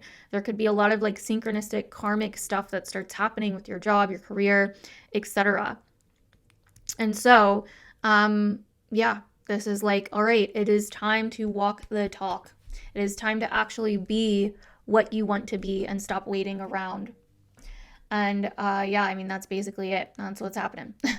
So, alrighty, then on the 26th, we will have the new moon in Gemini. Gemini season will start right around the 20th, and then on the 26th we'll have the new moon there. I'll be doing separate videos on the moon events this month as always, so stay tuned for those and get more information there. But the new moon will be in your 12th house, so there will be a focus that starts happening on your 12th house. Around Gemini season, you may start to slowly feel like you need a break, and that is okay. Don't try to push yourself. You may slowly start to feel like you want to take a step back, like you need some time to process things, like things could start feeling a little bit too busy or overwhelming, and you may just need some time off. You may need some time to let go of your mind for a little bit, and that is okay. This is a good time to take a step back, to, you know, spend some alone time, to go on a retreat, to go on like a getaway kind of vacation where you're like away from other people or more secluded in some way. But either way, that 12th house energy is definitely always going to like pull us back, make us withdraw a little bit more, go within a little bit more, make us more aware of our internal processes and our internal worlds and our internal, you know, stuff, our mindsets, etc. So that's definitely going to start at the very end of the month with the Gemini energy. And yeah, that is basically what we have happening this month, Cancer risings. Let me know down below if this was helpful. As always, I really hope that it was for you guys. Comment below, sexy Cancer rising, if you stayed until this point. Let me know what's going on with you guys this month. I'd love to hear how all of this ends up playing out for you guys down below. Thank you guys, and I will see you guys in the next one. Bye. Hello, my lovely Leo risings, and welcome to your May 2025 horoscope for the month ahead. May is a very, very different month than the months that we have had so far this year. There is a cooling down period, a settling in period, finally, after all of the craziness, the retrogrades, the big shifts that we've had over the last few months. But in a lot of ways, a lot of those things, a lot of the transits that we've had over the last few months have been preparing us for this next phase of 2025 that we are moving into. Although most of May is calmer than what we've experienced so far and less astrologically busy and chaotic than the last few months, we do still have a really, really big dog transit happening this month that is one of the bigger transits of the year towards the end of May. So, and that's what we're really going to focus on in this horoscope, because most of May is pretty chill. And plus, I'll be doing the full moon and new moon videos as well, giving you your horoscope with those as well, where we focus more in on those. But yeah, so let me go ahead and put your chart up on the screen here. So basically, we start off May with Mars now finally back in our sign, really helping us to feel more like ourselves, bringing that confidence, courage, ambition back into our lives, and also, helping us change the things that we want to change in our lives, especially to do with ourselves. This is like a return to self, a return to what we desire, a return to what we want, a return to asserting ourselves and taking action and not being like so caught up on what everybody else wants, what everybody else is doing, carrying everybody else's weight on our shoulders, like maybe we've been feeling like we have been, the last several months, especially with that Mars-Pluto opposition that we had, that we started the year with and ended last year with. There's been a lot of stuff that we've had to face as Leo risings over the last several months, and we've had to let go of a lot of stuff. And now really what starts to happen this month here is that there is a massive focus on our future with our Taurus 10th house and the transits of, the sun moving through the 10th, Mercury moving through the 10th, Venus will move into the 10th, I think, next month. But either way, now we start to focus on the future. Why? Because over the last several months, we have been focused on the past with Mars moving through our 12th house before it moved back into our first house, relationships, and certain shit that we needed to face with relationships that may have been hard, difficult, scary, unknown, etc. But also finances and financial situations where we've felt unaligned or not energetically, in sync with our finances and our resources. The nodes are moving through our 8th and 2nd house. This is very much like, getting our shit in order, getting our shit together regarding finances. And now that we have, really dealt with a lot of relationship stuff, we've dealt with a lot of past stuff, a lot of letting go of the past, letting go of old stuff, letting go of old addictions, habits, old emotional baggage. Now we move forward and we're like, what do I want for my future? What do I want my future to look like? What do I want my life to look like? Like, where am I actually going? And this is, I think, the part of our chart that many of us have wanted to focus on for like the last several months. It's like, but where am I going? Or what about my career? Or what about my purpose? Or what about my long-term goals? But we haven't been able to because we've had so much other stuff going on. We've had so much internal stuff going on, behind the scenes stuff going on, subconscious stuff going on, and now it's like, okay, now we can finally focus on this and ground into this. But it's going to mean facing challenge, facing the truth about certain conflicts in our lives, about our beliefs revolving around our desires for independence, our desires for autonomy, our desires for, whatever big vision that we have, our desires to challenge ourselves in some way, shape, or form, right? Because Venus returns to Aries right as the month begins, and she's going to conjunct Neptune, which really is making this like, okay, what do I actually desire, even though it's confrontational, even though it's edgy, even though it may result in conflict. But it's like, I need to do this for my own sense of sovereignty or for my own sense of independence. There's something that we want to step into. There's some kind of vision that we want to step into. But we are scared because of the conflict that comes with it, or because of the edginess that comes with it. Now, this could be some kind of educational pursuit, going back to school for something, learning a new skill. This could have to do with relationships, our values, our beliefs surrounding relationships. You know, do they match? Do they fit? This could have something to do with our location. Venus rules our third. Our location and our environments that we're in, etc., the town, city that we live in. Either way, there's some future that we're starting to kind of step into, some vision for the future. But it's like, to do that, we have to realign with our values, our morals, our ethics, our principles, our worldviews. We have to kind of go on some kind of journey of self-development. And because we know, like, this month, like I said, we're thinking a lot about the future and what we want to create in the world towards 10th house. So we want something more stable, more reliable, more practical. But we also know that to get it, we have to face some challenge, or we have to face something edgy or hard, or some kind of conflict. And, you know, overcome some kind of conflict that we've had that's been keeping us potentially stuck. And so, you know, the way that I kind of see this is, do you want, I kind of feel like Leo risings are realizing that they've gotten comfortable in a life that they haven't really desired, and that they're realizing that it's like more about what we want on a soul level, and it's more about what turns on our flame, rather than feeling stuck, stagnant, and sitting still. And I think that this is kind of coming in because it's like, you know, this month, the big transit that we have that we're building towards is Saturn, Neptune. Saturn will move into Aries and then conjunct Neptune. And the way that I've been describing this transit, you know, since basically the beginning of this year, is that this really seems to me like a transit of like the hero's journey in a way. Like, there's going to be high highs, there's going to be low lows, there's going to be really difficult karmic lessons that crush us at times, but there's also going to be massive reward and massive spiritual fulfillment. And with this being in the 9th house, I see this as like Leo risings really going on a journey that they feel like on a soul level, like they feel pulled to, even though it is edgy, confrontational, hard, even though it causes conflict, even though it will be very challenging. It's like there's something that we desire to do that is going to be challenging. And that's the name of the game.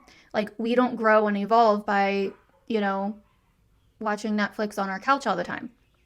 You know, we don't grow and evolve and find out more about who we are, you know, go on this self-discovery journey by not changing anything, you know, like, and like in the hero's journey, there's always that calling. Like, that's like the first step, the call. And if you notice in every single, like, you know, story, the main character always starts off in like a comfortable life, like their normal life. Like, you get showed what their normal life looks like, and they're just like, you know, in this normal life doing the normal thing, what everybody else is doing. And then the calling comes for them to step into something bigger. And I feel like that calling is kind of coming this month, you know, by the end of this month and into next month for Leo risings. And we are going to have to decide, you know, if we're going to have to decide if we want to say yes or not. Because this is like some big journey that's going to awaken us to, I think, a massive new perspective on our lives, on the world, on how we see things. And we can't really know exactly what we want or what kind of future we want to move forward with. I think with where we're at right now, like, we can have some idea, but it's like, okay, well, I think that as a Leo rising, you want to feel alive. You want to feel empowered. You want to feel good. You want to feel like you are fulfilling a mission. And I think this Aries energy in the 9th house is like, well, what's the mission? We'll get to the career and the stability, but first we have to understand the mission. And so I really feel like that is what's happening here this month for Leo rising. So let's go ahead and just quickly go through some of the transits this month and the dates and all of that. So like I said, we start off the month with Venus moving into Aries, and she's going to conjunct Neptune right as she moves in, which happens around the 2nd, but we could be feeling that in the couple of days before. And I think this definitely has something to do with our long-term vision of what we desire, and us realizing that we kind of have some kind of desire for independence or desire for autonomy or desire for doing something that may feel challenging or, in some way confrontational or add friction to our lives in some way. We're definitely going to be feeling a lot more, as Venus moves back into Aries. She was here, in March. We're definitely going to be feeling a lot more edgy and not afraid of expressing ourselves, not afraid of stirring up conflict, not afraid of addressing, frustration in our lives. It's definitely going to kind of pull us to face some of these things in our lives that have been causing us a level of stress, frustration, conflict, etc. Okay, so and I think as Venus conjuncts Neptune, as soon as she moves into Aries, this is kind of like the start of something new, the start of a new vision that we really, really, really start feeling or becoming aware of in some way, shape, or form. Okay, and then on the 12th, we will have a Scorpio full moon. That will be in our 4th house. This is definitely a full moon that is going to be revealing to us something to do with our home, family, and personal life. It's going to be about letting go of maybe old baggage, old stuff regarding our past, and regarding our home and family. It could be kicking up old stuff from the past or stuff that we thought we buried or parted ways with but didn't in some way. And so this is definitely going to be a revealing and emotional, intense full moon that is really bringing in a level of, revealing something from the dark, bringing up something that from the shadows, so to say, in terms of our personal life, home, and family life. So other than that, right around the 17th, we're going to have the Sun conjunct Uranus in our 10th house. This can definitely be a few days around this time that we are feeling very feisty, that we are feeling like maybe we want to do something outside of the norm. Maybe we want to change something up in terms of our career, our brand, our reputation, or our goals in some way. We're definitely going to want to do something that feels more freeing or liberating in terms of those things around that time period. On the 20th, the Sun, our ruling chart ruler, will then move into Gemini, our 11th house. So we may start noticing more things coming up with our social lives, social events, groups of people, crowds of people, etc. And so that can definitely be more of a social time as we move from the 20th onward, as we move into Gemini season. So then on the 22nd, and we'll probably be feeling this in like the week leading up to it, but Venus and Mars will come into their trine from our 1st to our 9th. And this is very harmonious and really, I think, helps us to start feeling like we know what we want, even though it's challenging, we still desire it, and we have the balls to do it. That's what this looks like. We have the energy, motivation, and ambition and confidence to move forward on something that we desire and want, even though it is challenging. And it may actually feel easier for us to do it around this time. And again, that is right around the 22nd. So from there, the next thing that we have is the big thing of the month. Like I said, Saturn moving into Aries, conjunct Neptune. And again, that happens on the 24th of May. And so this is where everything really changes. A weight is lifted from our finances, though.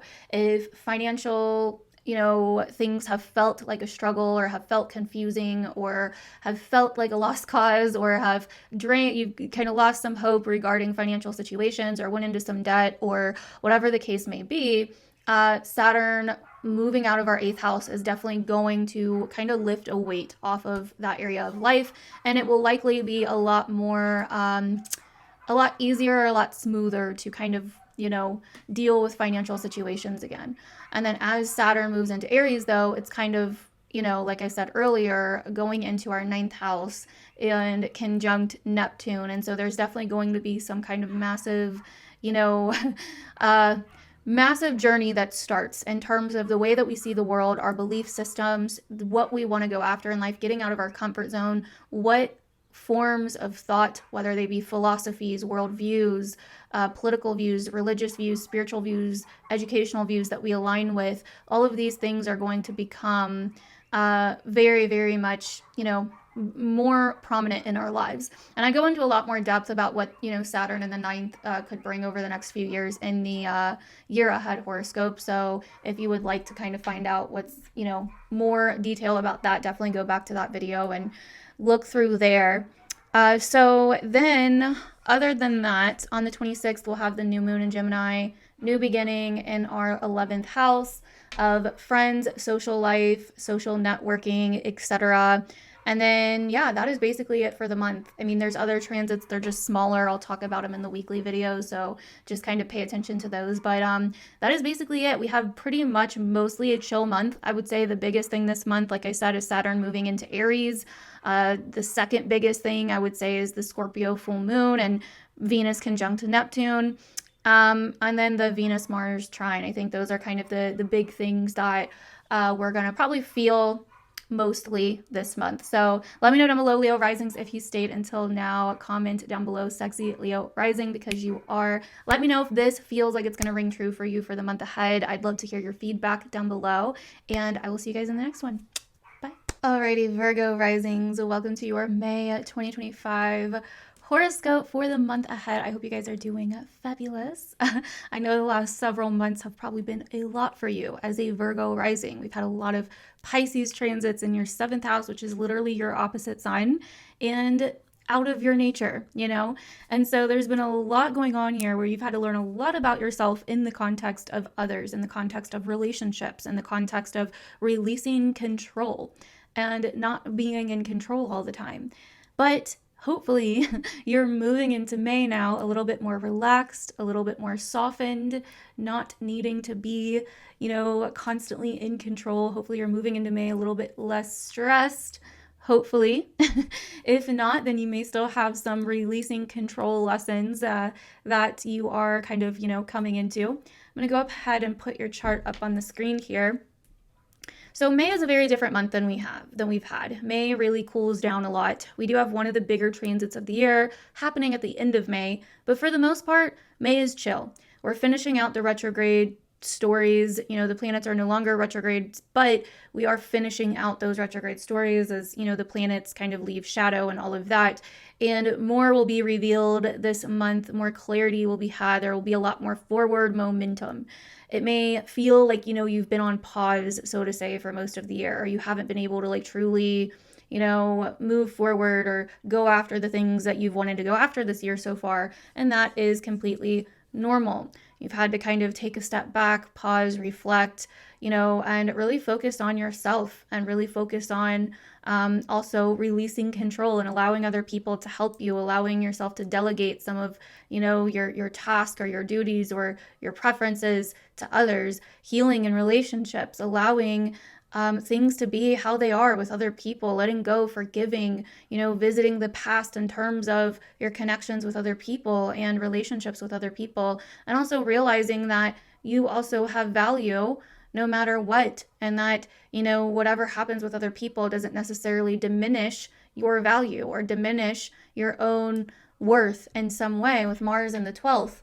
And so this month in May, we're moving into a time where we're, the Aries energy is kind of coming back again, where there's a lot that you may start feeling like you are ready to move forward with in terms of your finances, in terms of your shared resources with other people, and in terms of financial karmic debt, financial arrangements, financial agreements. It's like you have shit to do and you are finally ready to move forward in that regard. Now, for some of you, this could have to do with learning something new, a new skill, travel, educational pursuits, getting kind of realigned with your beliefs, or kind of exploring a new area or getting out of your comfort zone in some way, shape, or form, with a lot of the Taurus energy that we have, and also Venus, the ruler of Taurus, being in your 8th, so therefore connecting to your 9th. And so there's a lot here that you're going to be learning with letting go of worrying about what everybody else thinks, worrying about other people's opinions when it comes to your resources or when it comes to, finances or what you own or what you have, and, actually moving forward out of a place of independence, autonomy, out of a place of, not being scared of conflict and facing conflict, especially when it comes to financial obligations, financial things, but also, what am I trying to say here? Ties with others. It doesn't even just have to be financial. It could just be energetic ties, the giving and receiving in any kind of relationship, any kind of connection, right? Where you feel like maybe you've given too much and you haven't been able to do what you wanted to do, and now you are doing what you want to do, things like that. And I think that's really the main focus of this month, as there's a lot that is about to change here as well, because the big thing this month, the big transit, one of the biggest transits of the year is happening this month, and that is Saturn moving into Aries, into your 8th house. And this is definitely a time where, I think that a lot of the transits have been preparing us for the Saturn transit moving into the 8th and Neptune moving into Aries as well. And I think that, you've been kind of getting prepared for this by cleaning up a lot of the karmic ties, a lot of the financial issues, a lot of the conflicts that you've had, internal conflicts that you've had with some of the, obligations, agreements, or contracts between you and another person in your life.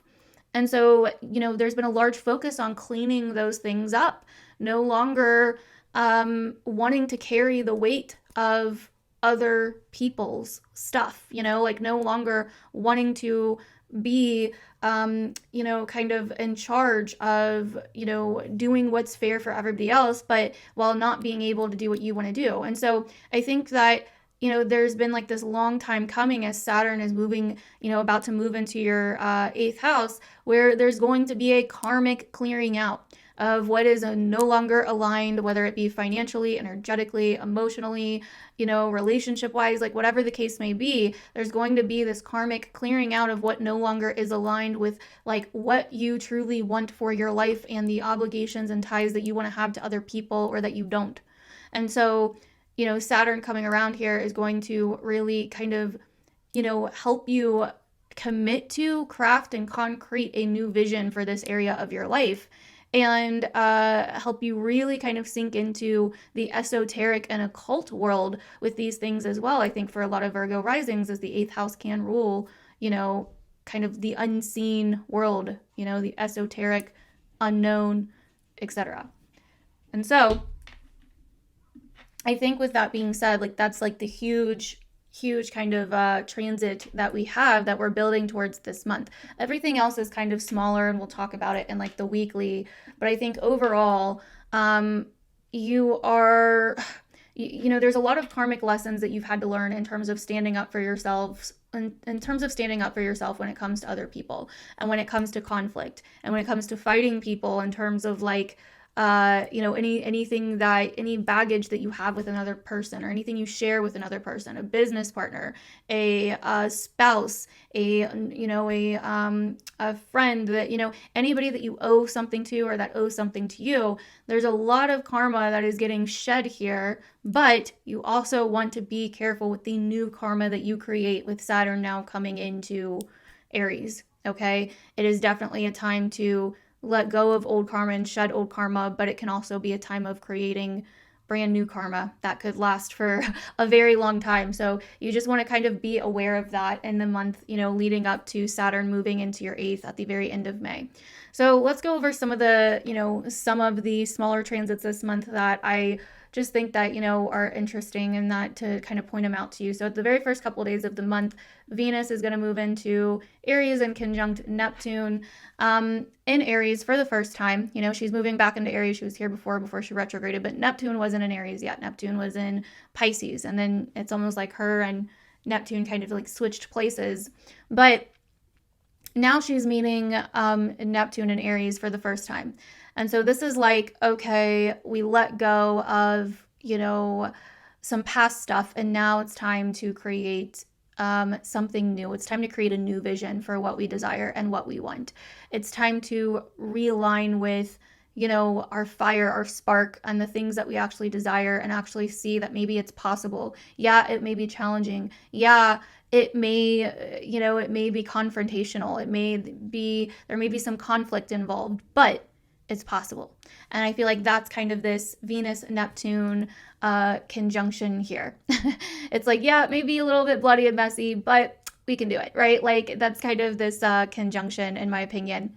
So the next big thing I kind of want to talk about this month is the Scorpio full moon, which I'll be doing a full video on anyway. But that is happening in your 3rd house. And so it's time to kind of say goodbye to an old environment, an old town, neighborhood, etc. Or even just like, in some way, shape, or form, old baggage, old things that maybe you've been carrying or holding in that need to come out, speaking your truth, something being revealed around this Scorpio full moon on the 12th. So just kind of pay attention to that. And then the next thing really is kind of Gemini season beginning, the sun moving into Gemini on the 20th, which is your 10th house. Of your career, your long-term goals, your future. So there may start to be a focus on that, towards the second half or towards the end of the month, I mean. And then the next thing is really the big thing of the month, which is, Saturn and Neptune. Saturn moving into Aries, which happens on May 24th. Officially, and then it will pretty much be right next to Neptune as soon as it moves into Aries. So that is when the big Saturn shift happens this month. And then we have the Gemini new moon on the 26th. Again, new chapter starting in your career sector, your long-term goal sector, what you want for your future. That will be where your awareness starts to focus. Okay, so those are the transits of the month that I just wanted to kind of bring up here for you, Virgo risings. I think that allow this month to show you what you desire and accept it, surrender to it, even if it's going to be a little bit edgy or challenging. And also rest in the kind of calmness, the astrological calmness of this month as well. There's not as much going on that we've had, so it's a good month to take the first 3 weeks or so and settle down until we get that Saturn moving into Aries. But even then, I think yes, some of us that are really in tune with the energy may notice a shift, but it's going to take a while for Saturn, I think, to reveal to us individually what it's kind of showing us in this area. So it may not be this big bang that happens at the end of the month. Saturn takes its time, it's slow moving. We may notice themes in the world first, but just kind of be on the lookout. But either way, this month is a good month to kind of just chill. Comment down below, sexy Virgo rising, if you watched until this point. Let me know down below if you feel like this is going to relate to you this month. What are your plans for the month? I'd love to know down below, and I will see you guys in the next one. Bye. Alrighty, Libra risings, welcome to May 2025. Welcome to your horoscope for the month ahead. May is a very, very different month than what we've had. It is a more chill month. There's not as many crazy things going on astrologically. The last several months have had a lot of astrological chaos happening. And so this month, you may notice that there's not as much chaos happening. There may not be as many game-changing things one after another happening. You may have a more clear idea of what the last few months were bringing up for you or trying to show you, especially to do with your work life, your job, your health, your wellness, your self-care, and your relationships and the people in your life, and how you see other people, how they see you, putting yourself out there, your social life, etc., etc.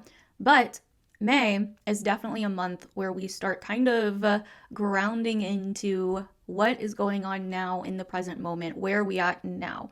The last several months have probably felt like there's been a lot coming up from the past, or there's a lot of stuff that we needed to address from last year, or, things that were kind of preventing us from moving forward completely in some way. But now in May, we're kind of at this turning point where it's okay, I'm coming out of the chaos, I'm coming out of the fog.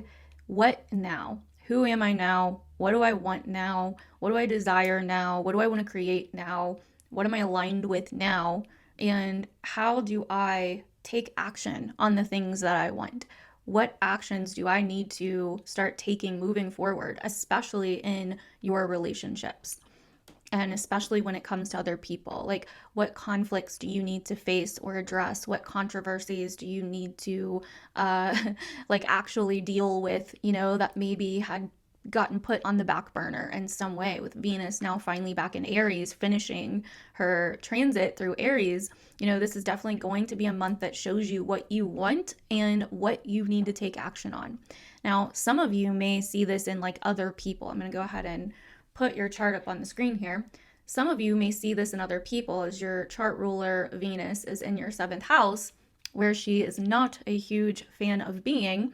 And this can definitely be felt by you. You probably felt this somewhat in the first, couple weeks of March as well.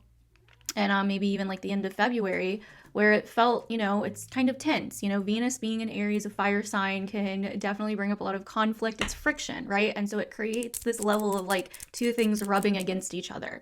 And that can feel like what you're dealing with. It's like you're constantly butting heads with other people, or they're butting heads with you, or there's some kind of frustration or tension.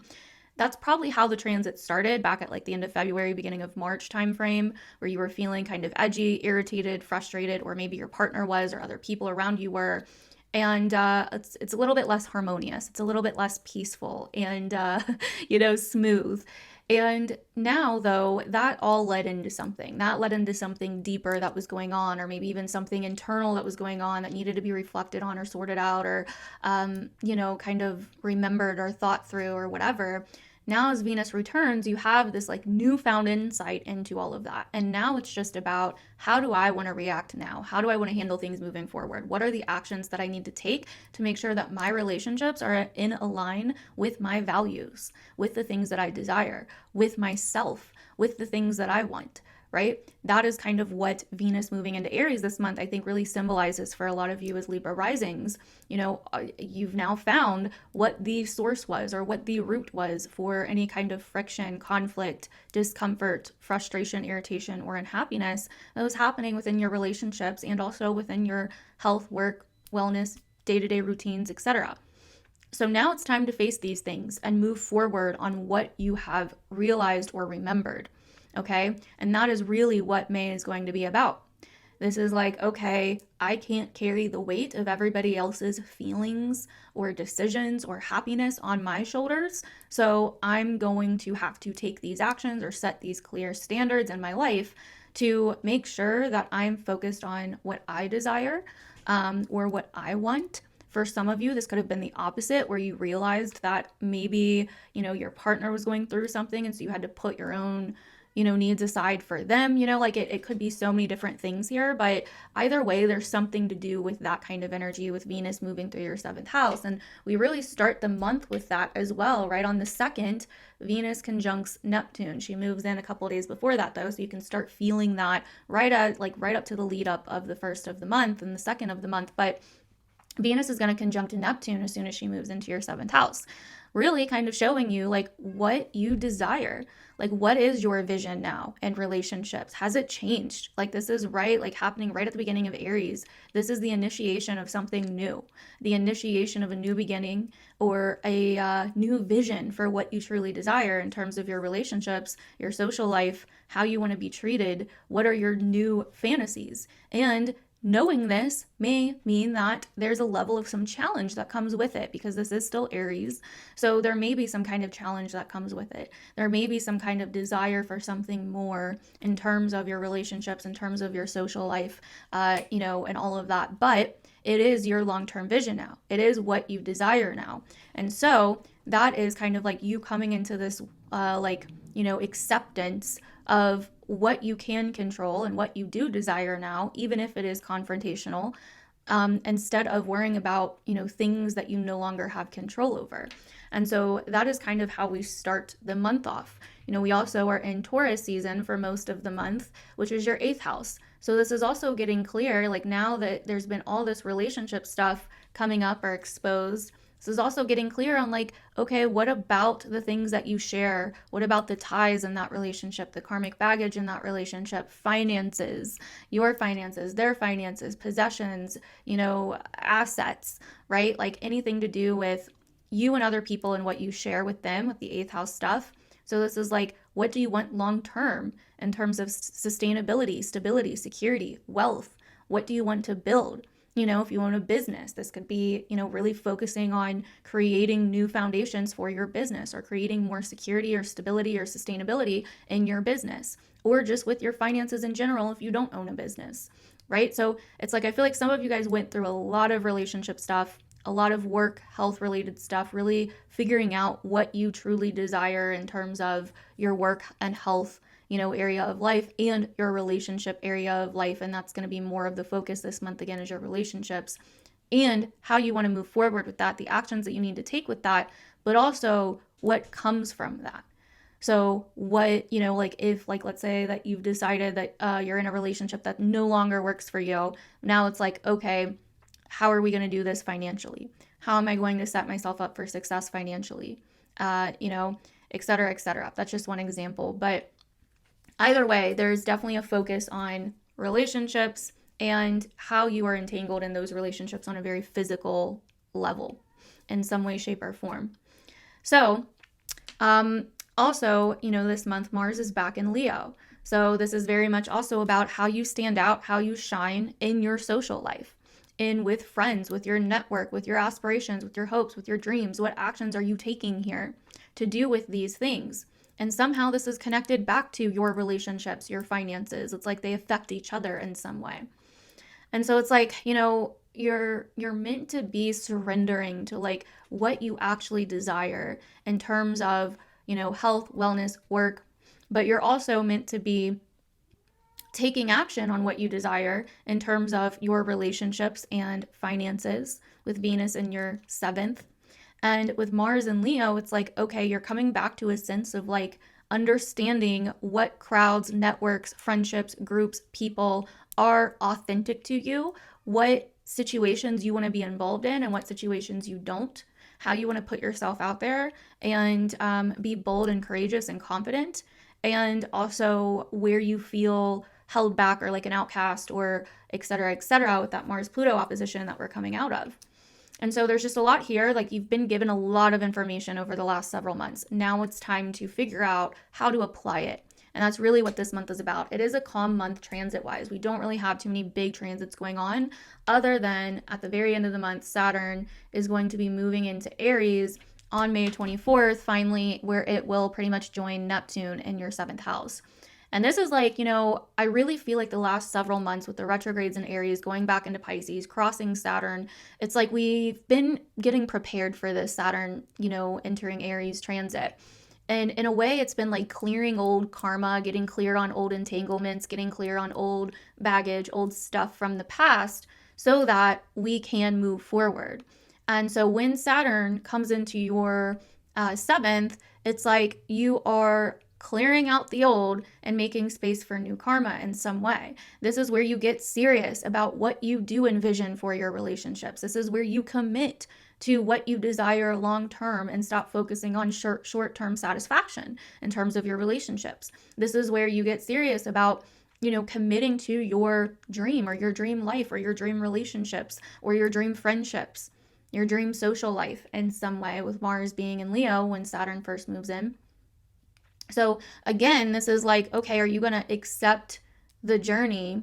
Are you going to be able to see your relationships and what they've been for what they really are, and use that to realize what you actually want and what you actually want them to be? When Saturn moves through your 7th, it's going to kind of chip away at anything that's superficial, anything that is just based on short-term satisfaction and not actually long-term potential. It's going to really show you where you are not committing to the long haul, or where others are not committing to you. There's going to be a lot of lessons in commitment, karma, and really, the long term versus the short term in relationships. I know I went through my Saturn 7th house transit when Saturn was in Aquarius, and I learned a lot in those 3 years. Where are you carrying the responsibility or the baggage for certain people in your life that's gotten too heavy and you need to allow it to go? Where are you getting into certain relationships that may feel good at first, but, they actually aren't built for the long haul? So many different things it could bring up. If you're already in a committed relationship, Saturn in the 7th will definitely probably test some of that. But as long as it is true and aligned with you, and as long as it's what you really actually want, then, you know, it will stand the test of time. That's what Saturn is really doing in the 7th. It's like, are the relationships that you have in your life now, are they worthy? Can they stand the test of time? You know, what is the true value? What are these relationships creating in your life with your 7th and 8th being activated? And so that is really what May is about. This is a bit of, I've been kind of saying these horoscopes are a little bit shorter and to the point this month, just because there's not much going on in May. And so just to go over the dates really quick. So again, on the 2nd is when Venus will conjunct Neptune in your 7th house. Again, kind of showing you what you desire long-term, or what your new vision is in relationships, something new kind of coming in, initiating something new in terms of what you desire and envision for yourself regarding partners, relationships, etc. Then on the 12th, we have the Scorpio full moon in the 2nd. This is definitely a full moon that's going to be revealing to you maybe old baggage and that you're hanging on to, old priorities, old stuff that you're hanging on to that you need to let go of, old fear, old scarcity, wounds, etc., that it's time to let go of and no longer be in fear about, because, you know, you're moving towards something that is more secure, stable, worthy, abundant, etc. And, you know, as always, I'll do like a full in-depth video on the full moon. But then after that, we will have the Sun conjunct Uranus right around the 17th, which, I mean, happens, you know, every year. But still, this is definitely a interesting conjunction around this time. You know, every time that we have it, it's about really liberating yourself and shaking free from something that may feel unexpected, out of the box, eccentric, or surprising or shocking at times. But this is like, again, kind of pushing you towards some kind of ultimate freedom in terms of your finances, stability, security, etc. So that happens around the 17th. And then on the 20th, the Sun will then move into Gemini, starting Gemini season, which is your 9th house. So there may be more of a focus on, you know, your worldviews, your beliefs, getting out of your comfort zone, learning, education, your perspective on life, realigning with, you know, your ethics or your, you know, bigger sense of purpose in your life in some way. Travel pursuits as well. So then on the 22nd, we're going to have Venus in your 7th house trining Mars in your 11th house, really definitely bringing in a harmonious energy here with your relationships and social life. So this is like what you desire, or something that you want, or something that you're doing in your relationships, but also, you know, your social life, bringing in some kind of courage, confidence, or change into your social life. It could also have to do with other people in some way, like maybe you and your partner are, you know, meeting up with a group of friends for some kind of event, or, you know, something like that. And that happens right around the 22nd. This also may give you kind of the courage or the extra confidence to move forward with something, or to initiate something, to assert yourself into a situation as well, with Venus being your chart ruler. So then on the 24th is where Big Daddy Saturn finally moves out of Pisces and into Aries for the first time and will pretty much align with Neptune. It'll be like a degree off. So, and this is where all of that kind of Saturn and Aries, Saturn in your 7th house stuff starts. Really committing to the higher vision. Like, there's a level of commitment and sacrifice and surrender that comes with Saturn and Neptune. And it's like, I must do this even though it's challenging, for what I desire. And that kind of, you know, Saturn and Aries and Neptune stuff I was talking about before. So that starts on the 24th. And then on the 26th, we'll have the Gemini new moon, new chapters starting in your 9th house. Again, it could be some kind of new educational venture, some kind of new topic or genre that you find that you're very interested in, a travel pursuit, you know, kind of getting into your beliefs, your worldviews, getting out of your comfort zone, etc. And so that is what we have going on for May 2025 Libra risings. Let me know down below if this was helpful. Let me know down below if you feel like you could see a lot of these things happening in the month ahead. Comment down below, sexy Libra rising, if you watched your whole horoscope. I appreciate you guys. And look out for the new and full moon videos this month to learn more and go deeper into those events. And also watch the weeklies to kind of get the mundane transits. And yeah, I will see you guys in the next one. Alrighty, Scorpio darlings, welcome to your May 2025 horoscope for the month ahead. These horoscopes are a bit shorter than they have been because there's not that much going on for most of May. We do have one of the big dog transits of the year happening at the end of May that we'll talk about, which is Saturn moving into Aries and starting its conjunction with Neptune. But for most of May, all of the transits are kind of mundane, smaller, not much really going on. And honestly, that's some good news. It's a relief because the last several months have probably been really crazy for you with Mars, your ruling planet, being in, in its sign of fall in Cancer, and then finally now just moving back into Leo over the last few weeks, and all the retrogrades that we've had and all of that. And so now this is a month that is time to kind of chill out. It's like if your stress responses have been very wired for most of this year so far, it's time to cool down. It's time to ground in the now and release and take a deep breath and exhale and just move forward with what knowledge has been gained from the last few months, what may know that you need to do now, and how you need to, the actions that you need to take, etc. And that's basically May. We have it being Taurus season, which is your 7th house, and can kind of be a bit of a weird season moving through your 7th house season because it is your opposite. It's kind of out of your nature. It's more grounding, stable, slow, secure, and so right now is just a time to kind of ground into pleasure. Okay, and just allow yourself to feel good, to stop and smell the roses. And I know that can be really hard after feeling like a lot of things may have been shaken up for you over the last few months, but allow the dust to kind of settle. Spend time in nature this month, really get outside, spend time with the people that you love, keep it simple. And I know that can be very hard as a Scorpio rising. I have a lot of Scorpio placements myself, and I tend to want to make things very complex. And I often forget that most things in life are not complex, okay? The answers that we seek are never complex. They're usually very simple. So keep things simple, make things practical this month. Enjoy, yourself, spend time with those that you love, that you can trust, that, if you have a partner or whatever. Beautify your life. Focus on beauty, focus on pleasure, focus on fulfillment, focus on feeling good. Okay. And I know that may be hard, especially depending on what you went through the last few months and how crazy it was or what it kicked up in your life. But either way, now is the time to kind of ground back into the now, come back into the present. You're definitely still future focused in some ways now with Mars back in your 10th.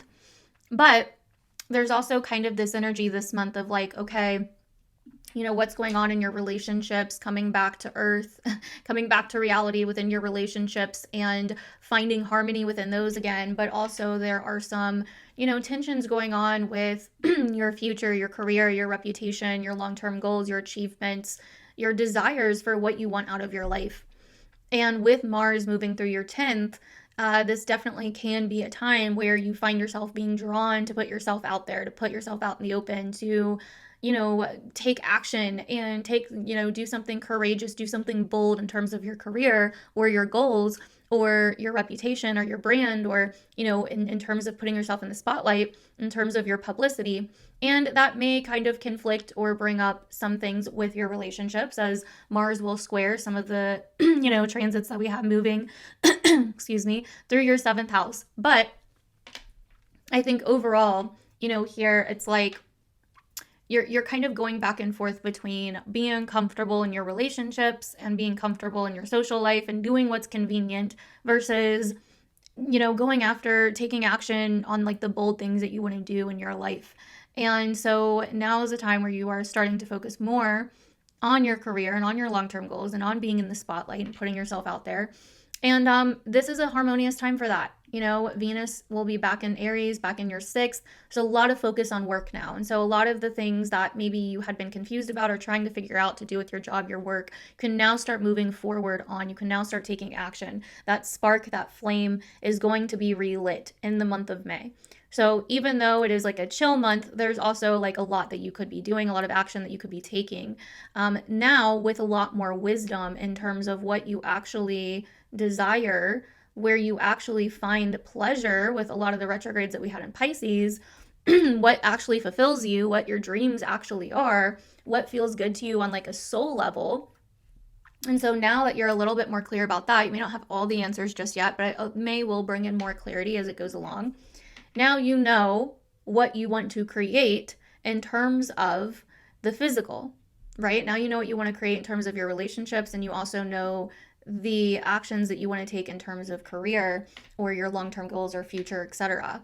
And so, it's definitely a month where there is a lot of beneficial things happening in terms of work and in terms of your long-term goals, and putting yourself out there and making the moves that get you to the places and the levels of success that you want to get to in terms of work and career. You're finally kind of free to focus on those things now. And you also know that with Venus in your sixth, it may mean, you may have to face some conflict to face these things. There may be some challenges ahead, and you may know that, but it's time to face it. It's time to take action on it. And so that's really what May is a lot about here. There's a forward momentum happening in May, and it's like really following that kind of soul level calling, following the things that light your soul, following the things that light you up, following what your heart wants for your future, for yourself, but also coming back to the present, being in the now, and taking the correct actions in the now when it comes to your health, your fitness, your wellness, and also your work and your routines and duties to make what you want happen. Okay, and so that's really what this is about.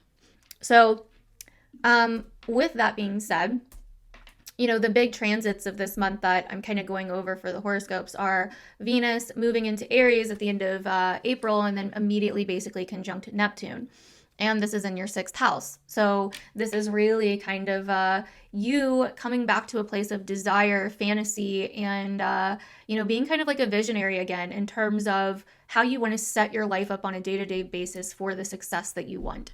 That can look like, again, health, wellness, fitness, self-care, and then also routines, discipline, exercise, work, etc. But either way, it's like there's like a visionary spirit that's kind of coming alive in the very beginning of this month that really helps you kind of come into sync with your higher vision of what you desire, even if it causes some friction or even if it causes some conflict in some area of your life.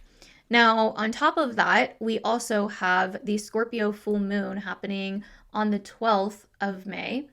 And that is a full moon happening in your sign, in your first house. Full moons in your sign usually help you kind of feel more like yourself again, but also help you kind of shed, it's like a return to self, a remembrance of self, and a feeling fulfilled within oneself, but also can be like shedding things that are not working, or certain parts about yourself that maybe you just haven't been really super aligned with, or certain traits or behaviors or whatever that you haven't really felt like you. It's like shedding things from the past, or shedding past versions of you, coming back into who you are, what you want, what's good for you, and feeling like yourself again on a deep level. Okay, so that's happening right around the 12th, and I'll be doing a whole video on that, going deeper into that as well.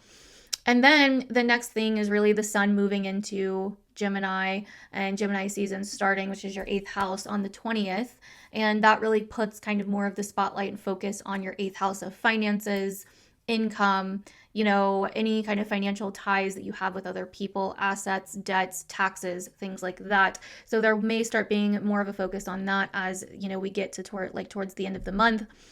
And then we have the Venus-Mars trine that goes exact right around the 22nd.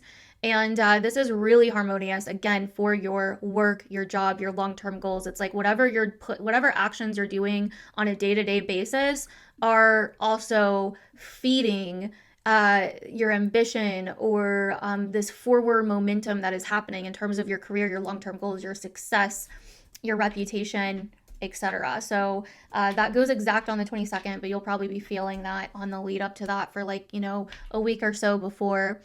And then on the 24th is when we have the biggest transit of the month happening. Saturn then finally moves into Aries and will conjunct Neptune in Aries. And this is really big. They'll be kind of sitting together for most of the rest of the year. And so this is kind of like, again, this almost like sacred soul level mission of what needs to change and what I need to commit to on a day-to-day basis, even if it's hard, even if it's going to take time, even if it's going to take a lot out of me.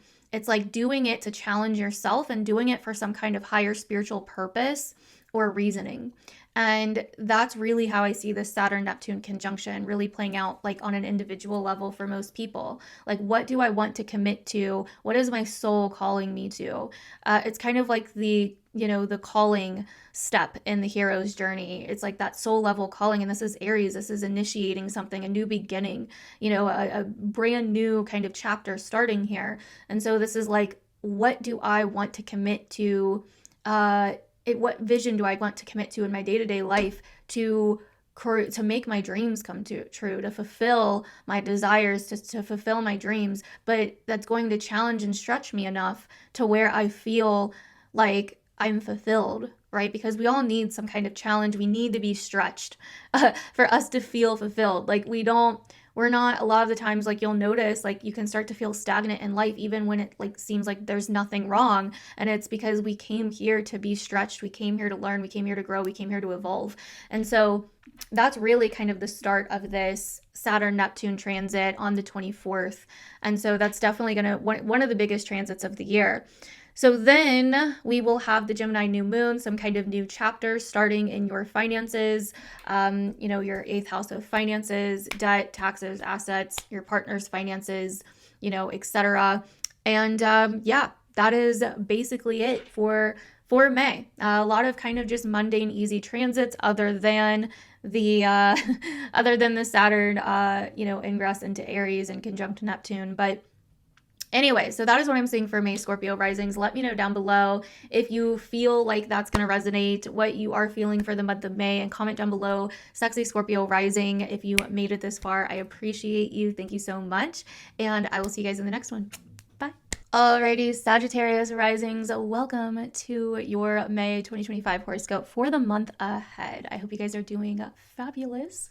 And so for May is definitely a very different month than the months that we have had up until this point. It's definitely a lot more chill. There's not as many chaotic transits happening back to back to back like we've had for most of this year so far.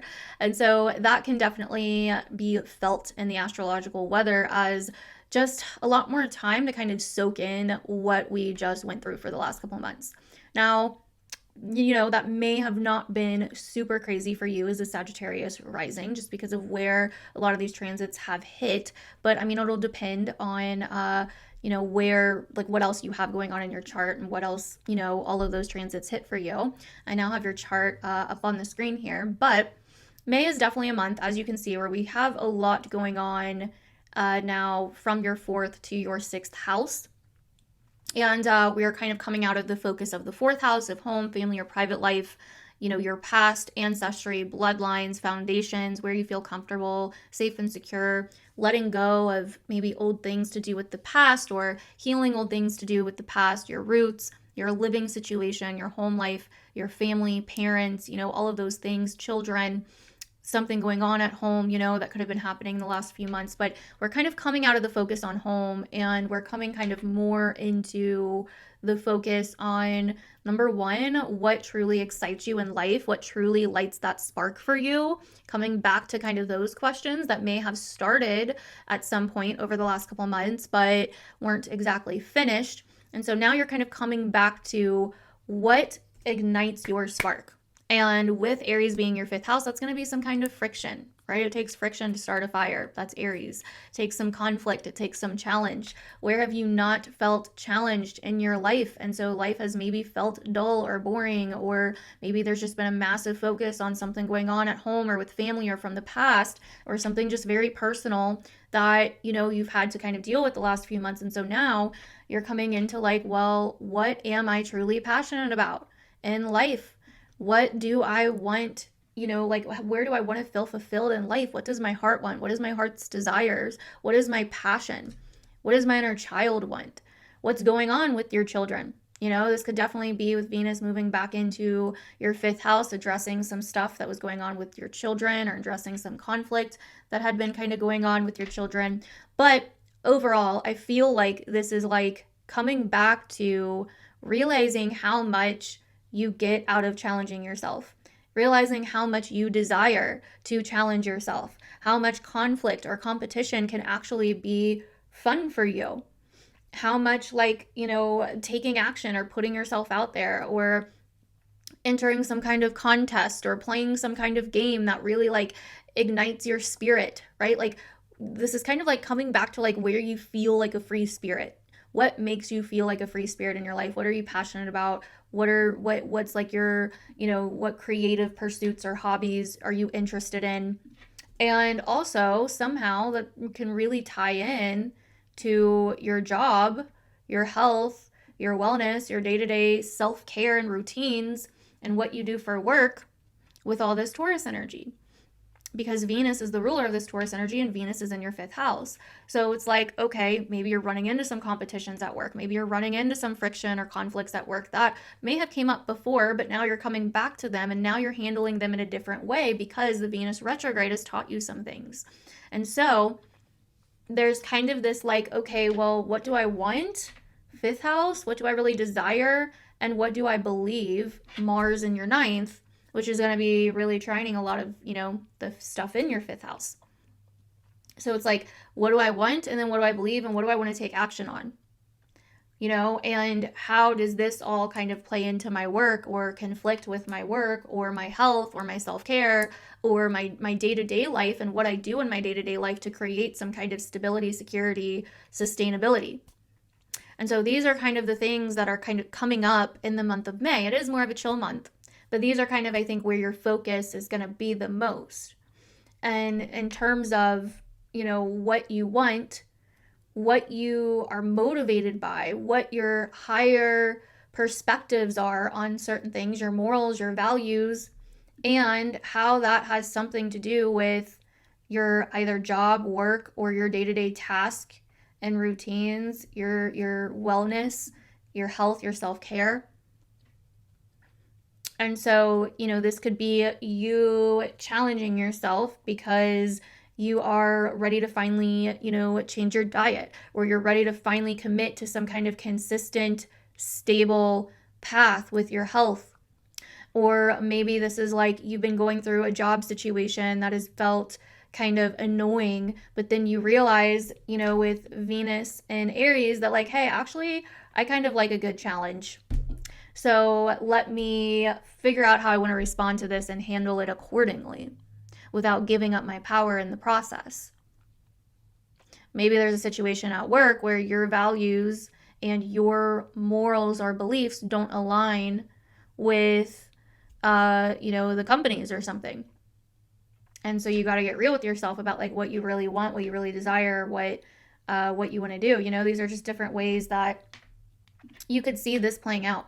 Maybe you decide you want to bring more fun, creativity, passion back into your self-care routine or back into your job or back into your lifestyle, whatever the case may be. Maybe you realize that you want to learn a new skill or learn more about a passion that you have. Take a course, hire a mentor, etc. Because you want more pleasure, quality, and fulfillment within your job. These are different ways this could be playing out this month. The big transit that we have for this month is Saturn is finally moving out of your 4th house, where it has been since 2023, really bringing up a lot of potential hard, limiting, karmic lessons to do with your home, your family, your personal life, maybe even some heavy situations or feeling kind of restricted or limited or weighed down by a family situation or a home situation or, a personal situation or a past situation. But now that you've worked through a lot of that, Saturn is then moving into Aries and going to conjunct Neptune that's now in your 5th house. And also bringing in this level of like, are you ready to commit to your soul's desires? Are you ready to commit to your heart's desires? Are you ready to answer the call? Are you ready to answer the call to the things that you actually are passionate about? The things that you actually are fulfilled doing, the spark that lights your spirit. So, and I talk a lot more in depth about Saturn and Neptune in the year ahead horoscopes for 2025. So go back and watch those from January if you want to hear more of an in-depth overview of what this Saturn-Neptune conjunction is going to bring for your sign. So let's go ahead and get into the transits. These horoscopes are a little bit shorter just because there's not as much going on this month. And so like Saturn moving into Aries is really kind of the big thing. But we start off the month with Venus conjunct Neptune in your 5th house, first couple of days of the month. Basically like, hey, what do you really desire? What do you really envision? Are you having fun in your life? If not, why? It's time to bring back that spark and have fun again and see that higher vision for how you want to live your life and the fun that you want to have and what you actually desire in terms of your passions, in terms of your creativity, in terms of your desires, in terms of your heart's desires, in terms of love, in terms of romance, in terms of dating, in terms of children. It's time to come back to like that soul level desire. Then on the 12th, we have the Scorpio full moon. This is going to happen in your 12th house, definitely shining a light on something going on behind the scenes that needs to be revealed, something going on subconsciously, an old pattern, habit, addiction that it's time to shed in some way, shape, or form, an old cycle, subconscious stuff. Your dreams could be very, very intense around this time. But as always, I'm going to do a full video on the Scorpio full moon around that time, so keep a lookout for that, and I'm going to talk more in depth about it then. So then on the 22nd, we will have officially Venus trining Mars exact, but you'll be feeling that in like the week or two leading up to that anyway. But yeah, again, this is like, what do I desire? Where do I have fun? What do I love? What do I want? What projects am I doing that feel fulfilling to me? And then also, what do I want to learn? What do I believe? Where do I want to travel? What feels good? What feels courageous? What bold moves do I want to make educationally and travel-wise, or, you know, out of my comfort zone in some way? So that starts, you know, that happens exact on the 22nd. Then on the 24th, again, we have Saturn moving into Aries, immediately joining Neptune. And that's again on the 24th. And then that's where this kind of huge commitment to some kind of vision, you know, fulfilling some kind of vision, going after what you desire, you know, maybe chasing some kind of fantasy for having more fun in your life, or challenging yourself, or, you know, some kind of spiritual endeavor, you know, really comes in there. It could be a lot of different things. Again, go back to my year ahead horoscope, because I talked way more in depth about it in there. So then on the 26th, we'll have the Gemini new moon, new beginnings starting in your relationship sector and with relationships in general. And this is also the last month that Jupiter, your ruling planet, will be in your 7th house, okay, where it's been in its detriment. Hasn't liked to be here. So there's probably been a lot of confusion or just a lot of different things going on with relationships over the last year. But then Jupiter finally moves into Cancer, where it is exalted in your 8th house and will likely bring in a lot of more relief and fulfillment in terms of your finances. So that is definitely good. And that starts at the beginning of next month. And yeah, that is basically what we have for May. A lot of kind of smaller transits this month I'll talk about in the weekly horoscope videos, but those are kind of the bigger transits I wanted to focus on for the signs at least. So let me know down below, Sag Rising, how you are feeling for May. If any of this stuff sounds like it's, you know, going to be the focus for you, comment down below, Sexy Sag Rising, because you are. I appreciate you, and I will see you guys in the next one. Alrighty, Capricorn risings, welcome to your May 2025 horoscope for the month ahead, boo. Okay, May is a very different month if you didn't watch the beginning or know already. May is a very different month. It's a lot more chill, it's more calm, it's more gentle, okay? We don't have as many like big, powerful players involved here that are doing a lot of crazy things. So the astro weather for May is definitely on the calmer side. We don't have as many things going on. We don't have as many big transits going on. We do have one big transit, one of the bigger transits of the year, actually, that happens right at the end of May that we'll talk about, which is really important for you, which is Saturn, your chart ruler, being a Capricorn rising, finally leaving Pisces and moving into Aries and joining Neptune for most of the rest of this year. So it is definitely, a time where, you know, you're kind of, you probably feel like something's coming this month. Like, you probably feel like there's a buildup to something. It's more calm, it's more chill, and there's not as many huge, you know, crazy things going on. But there is kind of this sense of like, you know, grounding back into a place of like the here and now, the present, and, you know, figuring out like, what do I want for my life here and now? What do I want for my life right now? And learning from all the things that have happened over the last few months, like kind of taking all those things that have happened and actually applying them, taking action, you know, moving forward and in whatever way you know that you need to, addressing certain conflicts, internal conflicts, external conflicts that have been going on with your home life, your living situation, your family, your past. You know, those are going to definitely be coming back up to be resolved as Venus finishes her transit through Aries in your 4th house this month. So I'm going to go ahead and put my chart up on the screen here so that you can see it. And yeah, this is what we're looking like for May. As you can see, there's kind of this big focus here. Let me get my marker going. There's kind of a massive focus here on your 3rd to 5th house, but we are kind of transitioning out of the 3rd this month, where there's not going to be as much of a focus on the 3rd house of your environment, neighborhood, town, city, you know, neighbors, community, communication, short travel, short trips, siblings, extended family. Those kind of topics are going to start changing and moving more into your actual home, your actual private life, like what is going on at home, what's going on with your living situation, what's going on with family, what's going on with the past, your personal life. You may find that you just, after everything that's happened, maybe you've had a lot going on, you've been really busy with all the Pisces stuff that's went down. Now you may find that, you know what, like I just want to be alone. I just want to like go home, shut my door, and not deal with the outside world for a little bit. I want to do my own thing, you know. But this is also a really great month to lean into pleasure and enjoyment, you know, leisure activities, to have some fun, you know, have a spa day or get your hair done, or do like a picnic or something with your kids if you have kids. If you don't, then just do a picnic. Get out in nature, you know, reignite your soul, get back into gardening, repot your plants, you know, like whatever, you know, like whatever it is.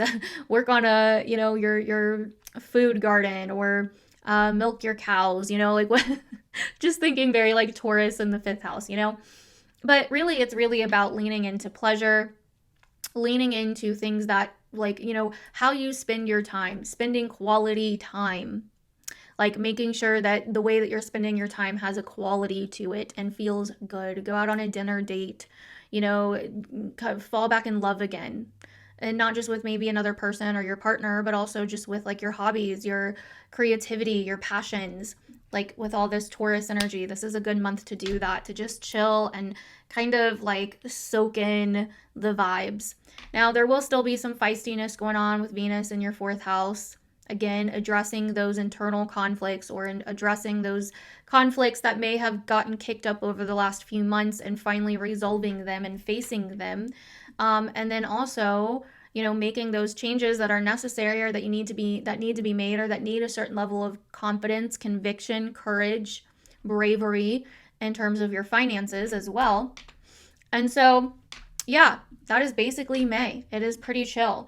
The biggest thing this month, like I said, is Saturn will finally move into your 4th house in Aries. And I talked in depth about this transit in the 2025 horoscope videos, or video where I did each horoscope, and each horoscope's like, you know, 30 to 45 minutes long. So I'm not going to go super in depth about this transit again, because I'd just be repeating myself. And honestly, I can't remember every little thing I said in there anyway. But I will say that this is going to be a time for you as a Capricorn rising. Saturn, your ruling planet, your chart ruler, finally moving into your 4th house. This is time. It's like time to cement into your dream, your vision for your home life, your family, your personal life. What do you want? Do you want to be a loner, a nomad that travels and, you know, does what you want to do and you know, moves around a lot? Do you want to like actually have a family and build a house? Do you want to, you know, live in a commune or something? You know, like what do you want for your home and family life? I could see a lot of you guys really wanting to start building like your dream home, or your dream you know, like your dream home life in some way, your dream lifestyle, your dream family. This is really buckling down with Saturn moving into your 4th and kind of meeting up with Neptune, buckling down on your dreams, but also maybe feeling some kind of level like of a like soul calling to do something that may be hard or require some sacrifice, but also it feels like spiritually rewarding on a higher level in some way. And so that's really what's coming at the end of May, on May 24th, when Saturn moves into your fourth house and conjuncts Neptune. So really quick, I'm going to go over just a few of the dates. These are shorter just because, again, there's not much going on this month. But Venus is going to move into Aries right at the end of April and conjunct Neptune on the 2nd of May. And so right around the 2nd of May and a couple days leading up to it, Venus is kind of showing you potentially remnants or a hint of that bigger vision that you may be having for your home life, your family life, and what you desire here. This is a very creative energy, a very inspiring energy, but also could come with some challenge or conflict, as this is still Aries. So it's like maybe you have a desire to change something, but you know it may cause some backlash in some way, right? So that's the first couple of days of the month. And then on the 12th, we have the Scorpio full moon, which happens in your 11th house. This could definitely be bringing up some kind of intense situation or reveal something to you about certain people in your life, crowds, networks, friends, groups that you belong to, your aspirations, social life, things like that. But I'm going to go deeper like I always do for the Scorpio full moon video, so watch out for that. And then on the 22nd, we're going to have Venus again in your 4th trining Mars in Leo exact, really bringing up this what you want in terms of your home, your family, and the level of either independence that you want there, or the level of change that you want there, or whatever you're addressing in this area is further backed by Mars and Leo in your 8th. So something financial, okay? And so that is happening exact on the 22nd, but you could feel that on the days leading up to it. And then on the 24th is when Saturn then moves into Aries and conjuncts Neptune, like I talked about a couple minutes ago.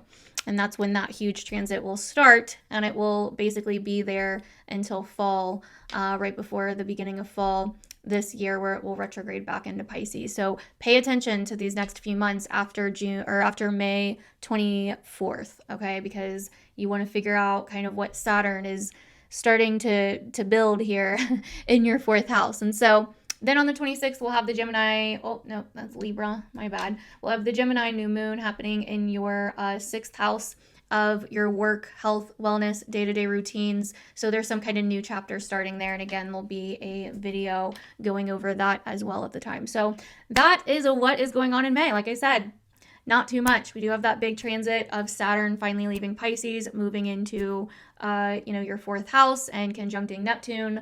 That's definitely kind of the biggest thing of the month and one of the biggest transits of the year. And again, if you'd like to hear more about that, go back to my 2025 video for the year ahead, because I went into a lot of depth about that transit for each sign. So anyways, I love you, Capricorn. Thank you for watching. Comment down below, sexy Capricorn rising, if this was helpful for you. And I will see you guys in my next one. Alrighty, my lovely Aquarius risings, welcome to your May 2025 horoscopes for the month ahead. These horoscopes this month are a little bit shorter and to the point, you may notice, but that is just because there's not that much going on this month. May is actually a lot more calm, gentle, stable, less chaotic than the last several months where we've had really big back-to-back, big bang kind of transits happening. And so May definitely settles down some. It's like time to stop and smell the roses. It's time to come back to the present. It's time to come back to the now. It's time to ground.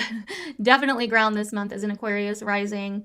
It's time to keep things simple, to come back to a level of simplicity with it being Taurus season and us having some transits through Taurus and all of that, but also keep in mind that there's still action to be taken. There's still things that we need to initiate and things that we've learned from the last few months that we now need to face and take action on, and things that we need to resolve that may have felt conflicting now for a while. And so that is really what the month of May is very much about. It is very much about, listening to yourself, listening to your voice, asserting yourself, asserting your opinion more. It's also definitely kind of like a social month where you may notice a lot of changes going on with relationships, with your social environments, with the environments that you're hanging around, or the environments that you kind of find yourself in or find yourself around. This is definitely just a month of kind of chilling, but also taking action on the things that we've learned pretty much. So I'm going to go ahead and bring up your chart here on the screen. So as you can see, a lot of the transits are down here kind of in the the bottom area of your chart this month. We are kind of moving out of the second house themes and moving forward. And so, you've learned a lot over the last few months with your priorities, the things that you value, the possessions that you have, money, finances, like what's going on there and what needs to be let go of in some of these areas as well, the things that you depend on. Okay. And so you've learned a lot with those things. And then now we're moving into, this Aries energy of like the third house, your town, your location, your environment, your surroundings, also the places, people, and things that you kind of involve yourself with or are around on like a day-to-day basis. So like if you visit the same bookshop or the same coffee shop or the same bar or, whatever, this is kind of that third house energy as well. And so this could also be kind of initiating new environments and or even doing something in your community. And it also doesn't even have to just be in your community. It could be learning a new skill, going on like trying to learn a new skill, learning a new hobby, using your voice. It could be doing something online. This could be like content creation or writing a book or whatever the case may be, right? It's like, what are you doing with your time on a day-to-day basis? And the third house is kind of a place where we get a little bit more curious and we want to expand or do new things with our time or in terms of our environments or in terms of where we're hanging out or what we're doing on a day-to-day basis and what our lifestyle looks like. And it can also rule short travels and short trips as well and transportation. So this is kind of the focus this month for you. And in some ways, with Venus being in your third, Saturn's going to finally move out of Pisces not once and for all, but for the first time, and conjunct to Neptune in your third as well. And with Venus being in your third, she rules your fourth, which is where we have the Sun and Mercury as well for some of this month. And so there's a lot here kind of connecting with your seventh house, since Mars rules Aries, Venus rules your fourth, and Leo is ruled by the Sun. And so your third, seventh, and fourth are all kind of connected this month. And so that really tells me there's something going on with relationships, your social life, your environment, your surroundings, your local environment, skills that you're learning, and your home life, your home life and your living situation and family. Okay, so this is definitely a time where I think that, you could be maybe thinking about beautifying your space more or redecorating or trying to bring more value, comfort, and beauty into your home in some way, while you are also kind of like on the hunt with Venus and Aries to find something to bring into your life that really feels like it is challenging you. Maybe you're feeling bored and you're like, you know what, I just want to visit new places or do new things or learn new skills or be around different environments and different types of people. Mars in your seventh is like, I want to have fun with other people. I want to do things. I want to, be involved or put myself out there more, If you're already in a relationship, you could also find that there's been a lot of drama or changes or, kind of tense situations in your relationships leading up to this month. But hopefully after the Mars-Pluto opposition, fades once this month starts, that will kind of cool down. Venus in your third also really makes me think of like speaking your truth, speaking your opinion, being like more assertive with how you feel about things in some way, shape, or form, and looking for more fun things to do in your area or on a day-to-day basis. And so that's really what I kind of see for this month for you as a Aquarius rising. Again, Saturn moving into your third house as well and conjuncting Neptune. I really think this is going to be a time where like Venus kind of starts something here and is like, hey, I really want to do this new thing or initiate this new thing. But then Saturn comes in and conjuncts Neptune and is like, are you going to commit for the long haul or not? And, Saturn conjunct Neptune is like committing to a higher spiritual purpose, a higher spiritual calling, a higher spiritual vision. It's like, okay, it's okay to dream, but Saturn wants to make sure we like actually solidify the dream and we're not just thinking about it constantly without doing anything or taking action. So Saturn's like, that's great that you have all these ideas or you have this vision or you have this dream, but like, what are you doing to actually make it happen? What are you doing to actually build the foundation for it? And for a lot of you, this could have something to do with your local environment or, again, a skill that you want to learn or, putting yourself out there in some way. So yeah, it's going to be really interesting how that all kind of plays out. And I talked a lot more about this Saturn-Neptune conjunction in my 2025 year ahead horoscopes video. So go back and check that out if you want to learn more about how the different ways this could be impacting you this year. But Okay, so basically the dates are May 2nd, Venus is going to conjunct Neptune in Aries here in your third house. So again, kind of aligning you with the desire and the vision of what you desire to do in terms of your local environment, community, on a day-to-day basis, learning a new skill, a trip you want to go on, etc. And then we have the Scorpio full moon on the 12th, and this is happening in your 10th house of your future, your long-term goals, your achievements, your profession, brand, reputation. Something could be revealed to you around this time, or there could be a huge culmination point around that time with how you've been thinking about your future, what you want to do moving forward. And I'm going to go more into depth about that for the Scorpio full moon video around that time. Then on the 22nd, Venus is going to square Mars in your 7th exactly. This really looks like potentially you maybe running into someone or finding a friend or, maybe even running into somebody that you kind of like or running into somebody that you know or doing something with somebody else in your local environment in some way. It's kind of like you're maybe teaming up or collaborating with someone to do something on a day-to-day basis. Or in, just maybe an event or something. It's like you are expanding maybe your social life and social environments in some way. So then on the 24th is when Saturn moves into Aries and starts teaching you those Saturn, Neptune, and Aries lessons that I went over. And then on the 26th, we have the Gemini new moon in your 5th house, which I think is going to be really fun, kind of a new chapter in terms of what you love, what you're interested in, what your hobbies are, what you're doing for fun around that time. It's definitely kind of like a fun, curious energy that starts around the Gemini new moon in your 5th, around the 26th. And again, there'll be a video on that going deeper. So that is what I'm seeing for you, Aquarius risings. Again, I'm sorry that it is a little bit shorter this month, but there's just not much going on this month. There's not too many like big transits. And I mean, we've had like a lot of really big transits this year so far. So that's why the horoscopes have been so in depth and why I've wanted to make them in depth, because I knew they were, there was a lot going on. So, but anyways, thank you guys so much for watching. Comment down below, sexy Aquarius rising. If you watched until this point, I appreciate you guys, and I will see you guys in the next one. Alrighty, Pisces risings, welcome to your May 2025 horoscope for the month ahead, boo. Wow, I'm sure you have had a crazy last several months. I know I've seen it in your comments. I know I've seen it in your charts. For those of you that have gotten readings with me, I know that the last several months has been probably a whirlwind, a hurricane for you guys. You guys are probably coming out of the fog in May though, so that is the good news. You guys will be able to come up for water, breathe, exhale.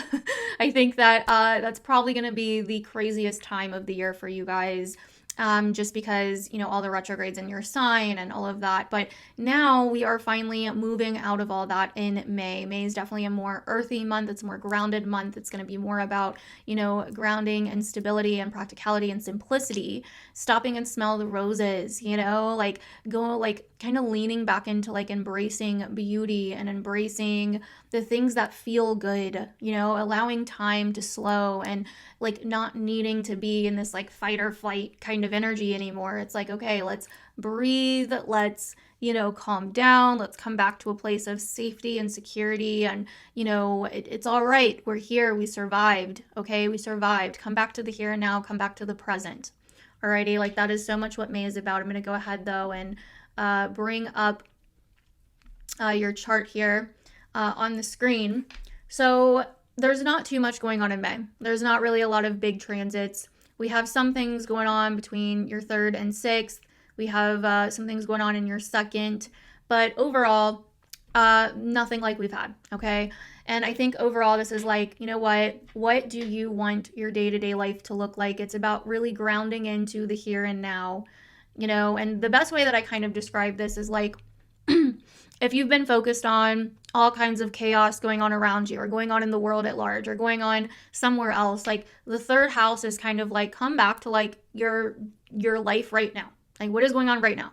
Actually around you physically in your town, in your neighborhood, on a day-to-day basis. What do you need to do? What's right in front of you? What errand do you need to run? Or, what do you need to make for dinner tonight? That kind of energy, that is Taurus in the 3rd for you. But more than that, not only what do you have to do, but like, what do you want to do? What do you want to fill your day-to-day life with? What do you want your day-to-day life to look like? Like, how could you add some things in there that are going to make it like fun and like qualitative, you know? I'm pretty sure that's a word, but bring quality into your day-to-day life and slow down, visit beautiful places around you that maybe you forgot about, you know, maybe you hadn't been before. Discover new places around you. Go to that nice place that you like for a date night. Go to the spa, get your hair done, you know, visit, you know, Kathy over there at the coffee shop, you know, like whatever the case may be, like slow down and come back into the moment, come back into your own little world. Okay. That is what your third house season this month is really about.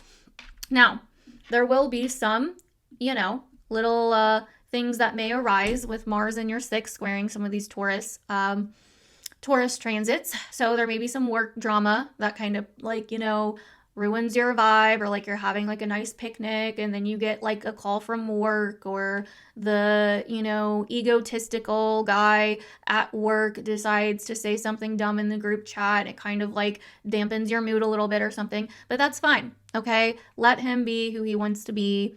If it's not your problem, then it's not your problem. Okay. Release control over what is not yours this month. But also Mars in the third is like, or not Mars in the third, but Mars in your sixth, and Leo was like, what do you want to do? What do you want to take action on? What do you need to be more courageous about? What bold moves can you make? You know, where can you be more authentic and creative and passionate and assertive and, you know, more you at work and with your health and with your wellness and with your routines and with your duties. Okay. And so have more fun in the areas that may feel a little bit tense. Bring more passion into them, and that can really, really help you this month. Now, we also have Venus finally moving back into Aries and finishing her transit through Aries this month. And again, Venus is technically in detriment in Aries, so this is kind of a tense energy. This is a little edgy, but we've already dealt with this, so it'll be fine. But this is your second house, so this is kind of addressing any financial stuff that you need to resolve, any financial conflicts that you need to resolve, you know, spending money that you want to spend, making decisions with your money, your stuff, your finances, your possessions, your assets, the things that you depend on yourself. It's like bringing in a certain level of independence and individuality and autonomy with your finances, your assets, and the things that you own and depend on. Okay, that's really what that's about. And then the big thing of this month is on the 24th, Saturn is going to finally move out of your sign, Pisces, yay, and into your second house in conjunct Neptune. So you're definitely going to feel a relief by the end of this month with Saturn moving out of your sign. It's going to feel like you can finally breathe a little bit more. There's going to be like a weight lifted off of your shoulders.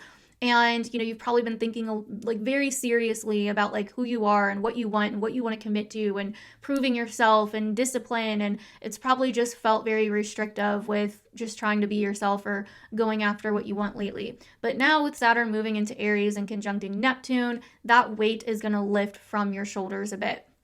And but it will continue in the area of your finances, your priorities, the things that you value, the things that are important to you, the things that you depend on, your assets, the things that you own, etc. This is, you know, the things that you depend on, the things that hold you up, the things that you have, the skills that you have to gain and get what you need and want, survival skills, you know, things like that, being resourceful.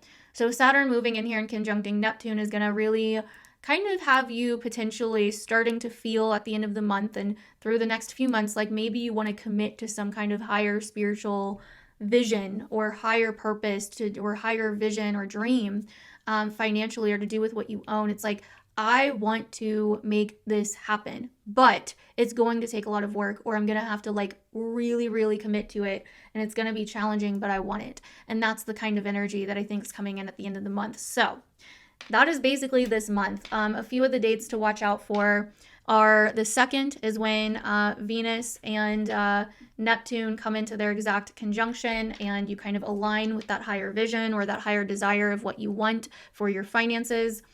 On the 12th is when we have the Scorpio full moon. I'll be doing a whole in-depth video on that, but this is happening in your place of education, learning, travel, your higher views, what's going on in the world, etc., etc.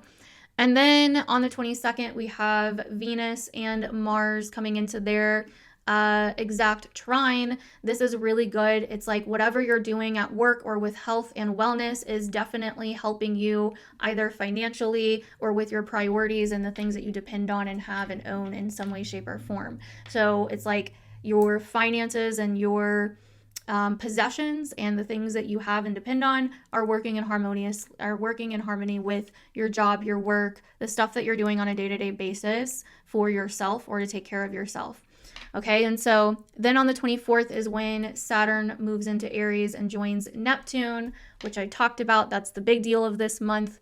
And then on the 26th, we have the Gemini new moon, a new chapter forming in your house of home and family. Okay, and we'll talk about that in that new moon video. So that is what is happening this month for you Pisces risings. Let me know down below if that resonated. If you feel like you could see a lot of these things happening this month, comment down below sexy Pisces rising, because you are boo. I appreciate you. And I will see you guys in the next one. Aries, Aries, Aries, welcome to your May 2025 horoscope for the month ahead, boo. I hope you guys are doing fabulous. Okay, you guys are probably going to be feeling a lot more fabulous this month than you have felt so far this year, because now we are finally moving out of this 12th house energy that you've been enduring for the last couple of months of all of this stuff going back to your 12th house, clearing out the old, clearing out your subconscious, maybe cleansing the soul, cleansing the soul and cleansing your life in some way. I mean, it could have been very refreshing, could have been very freeing in a lot of ways. Like it probably felt good to maybe get rid of some of that stuff or let go of some of the stuff you've been letting go of. But nonetheless, the 12th house can still be a very emotional, deep, heavy place. You've probably not really felt like yourself, or you've probably kind of had to put almost like a pause on your life, or kind of take a few steps back, or slow down, or retreat in some areas of your life. And this month in May, you're finally moving on. You're finally moving forward. No more retrospective remembering, rethinking, reflecting on, healing, letting go of the past. Okay, like we are moving on from that. Okay, we are entering a whole new era in May, especially by the end of May, because then Saturn is moving out of your 12th and into your first house, and that's going to be a big shift for you. So I'm going to go ahead and put your chart up on the screen here so we can kind of go over it together. Alrighty, so this month, as you can see, we have a lot going on in your first and second house. Okay, again, coming out of this 12th house energy that you've been in, where you've had to purge a lot, let go of a lot, shed a lot, reflect on a lot, deal with a lot of things that are going on behind the scenes, subconsciously, with your sleep, dreams, intuitively. Probably has been a very great time to get your woo-woo on, to kind of have some spiritual experiences, some spiritual awakenings, some intuitive insights, some psychic experiences, astral projection. Maybe you're traveling in your sleep and shit, like you have just been, in the spiritual limbo with the Pisces 12th house energy. And because the 12th house really is like the house of self-undoing. It is where we come to undo ourselves, like everything unravels. And so whatever baggage we have, whatever karmic cycles we have, whatever addictions we have, whatever is subconsciously kind of controlling us behind the scenes, the last few months has been really pointing that out to you and making that very clear for you. And hopefully you were able to cleanse some of those things out of your life. It's been like a cleanse or like a detox, Now we are moving on to the first house. So your first house, your ascendant sign, Aries. We have Venus here finally back in your sign, completing her journey. And so you're coming back to this sense of like self-love, self-development, coming back to this sense of what you desire and want for yourself, for your body, your appearance, your soul, your desires, your life, your personality, your identity, your self-expression, all of those great things. Great time to be like, you know what? I'm revamping my style. I'm coming back to me. I'm feeling more and more like myself again. You know what? I'm starting to like myself again. Things like this. And the interesting thing is, like, right on the first couple days of the month, when Venus moves into your sign, she's going to conjunct Neptune. And so this is very much like merging with this higher vision of like what you desire and what you fantasize about, and in terms of yourself, what you desire and envision for yourself, your body, your appearance, where you want to be in your life, who you are, right? Who you want to be, who you're becoming. And so that's really what the first couple days of the month are about when we move into that. Now, also, we have all this second house Taurian energy happening. So there's also this massive focus on your values, the quality of your life, your resources, material things, your possessions, the things that you own, assets, what you have, what you depend on, where you want to feel comfortable, stable, safe, secure. Like you have something sustainable, your foundation pretty much in a lot of ways. So there's also this focus on that this month coming in as well. And like I said, the big overall thing is Saturn moving into Aries, which it will then also conjunct Neptune. And so we'll have Saturn and Neptune, kind of chilling together. And this is going to be really big. I mean, you're kind of preparing. You're probably feeling it. It's like there's this level of discontentment maybe like in your soul where it's like, you know what? I am ready to challenge myself. I am ready to kind of follow some kind of like soul level calling. I am ready to really become who I'm like meant to become, or go on some kind of self-discovery journey, or like go on some kind of character development journey that's going to just like light a fire in my soul. And that is really how I see this Saturn-Neptune conjunction happening in your sign this month, starting this month at least. And so it's going to be really interesting. So that's like kind of the main tea of the month. There's not really a lot of like big transits happening this month. You also have Mars, continuing to move through Leo in your 5th house of children, passion, your love, your heart's desires, romance, hobbies, play, fun, entertainment. So it's like, Mars moving through here is like getting back to your authentic childlike self, getting back to your sense of confidence and play, pleasure, having fun, doing fun things, taking risks, making bold moves, all of that jazz. That's really what this time is about right now. And so you're going to be kind of focusing on that too. Now, that may conflict with some of the financial things that you desire or have going on. It's like, well, if I want consistency or sustainability or quality or comfort, then what about the things that I want to do for fun, or the things that I want to do to feel alive? And so some of that may conflict a little bit this month, but nothing too crazy.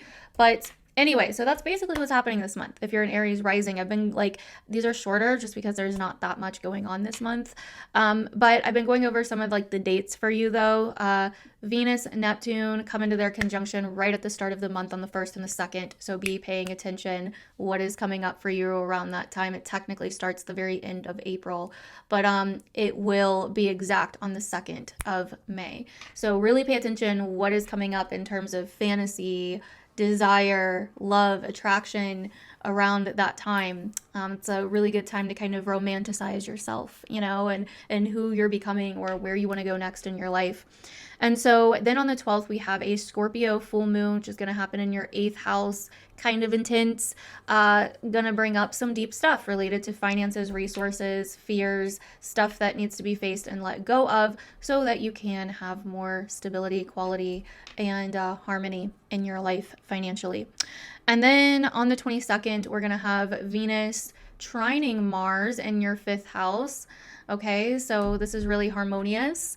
This level of like desire, fun, love, attraction that you feel for yourself is also feeding into Mars in your 5th house, having fun, being confident, being feisty, being rowdy. It's almost like you might feel like a bit of a teenager this month as an Aries rising. It's like, you know what? I am hot shit and I don't care, and I don't care to flaunt it, like that kind of energy, a little feisty, but also just fun and playful, and it's probably going to feel good, Enjoy it while it lasts. And then on the 24th is when Saturn will enter your sign and join Neptune for the first time, okay? It'll be there until September. So pay attention these next few months, what starts coming up. There may be a serious tone shift where you're like, okay, if I really desire these things, or if I really want these things, I need to buckle down, I need to commit, I need to have standards, I need to draw boundaries, I need to like put in the work if I really want to, go the places I want to go. It's kind of getting serious about your own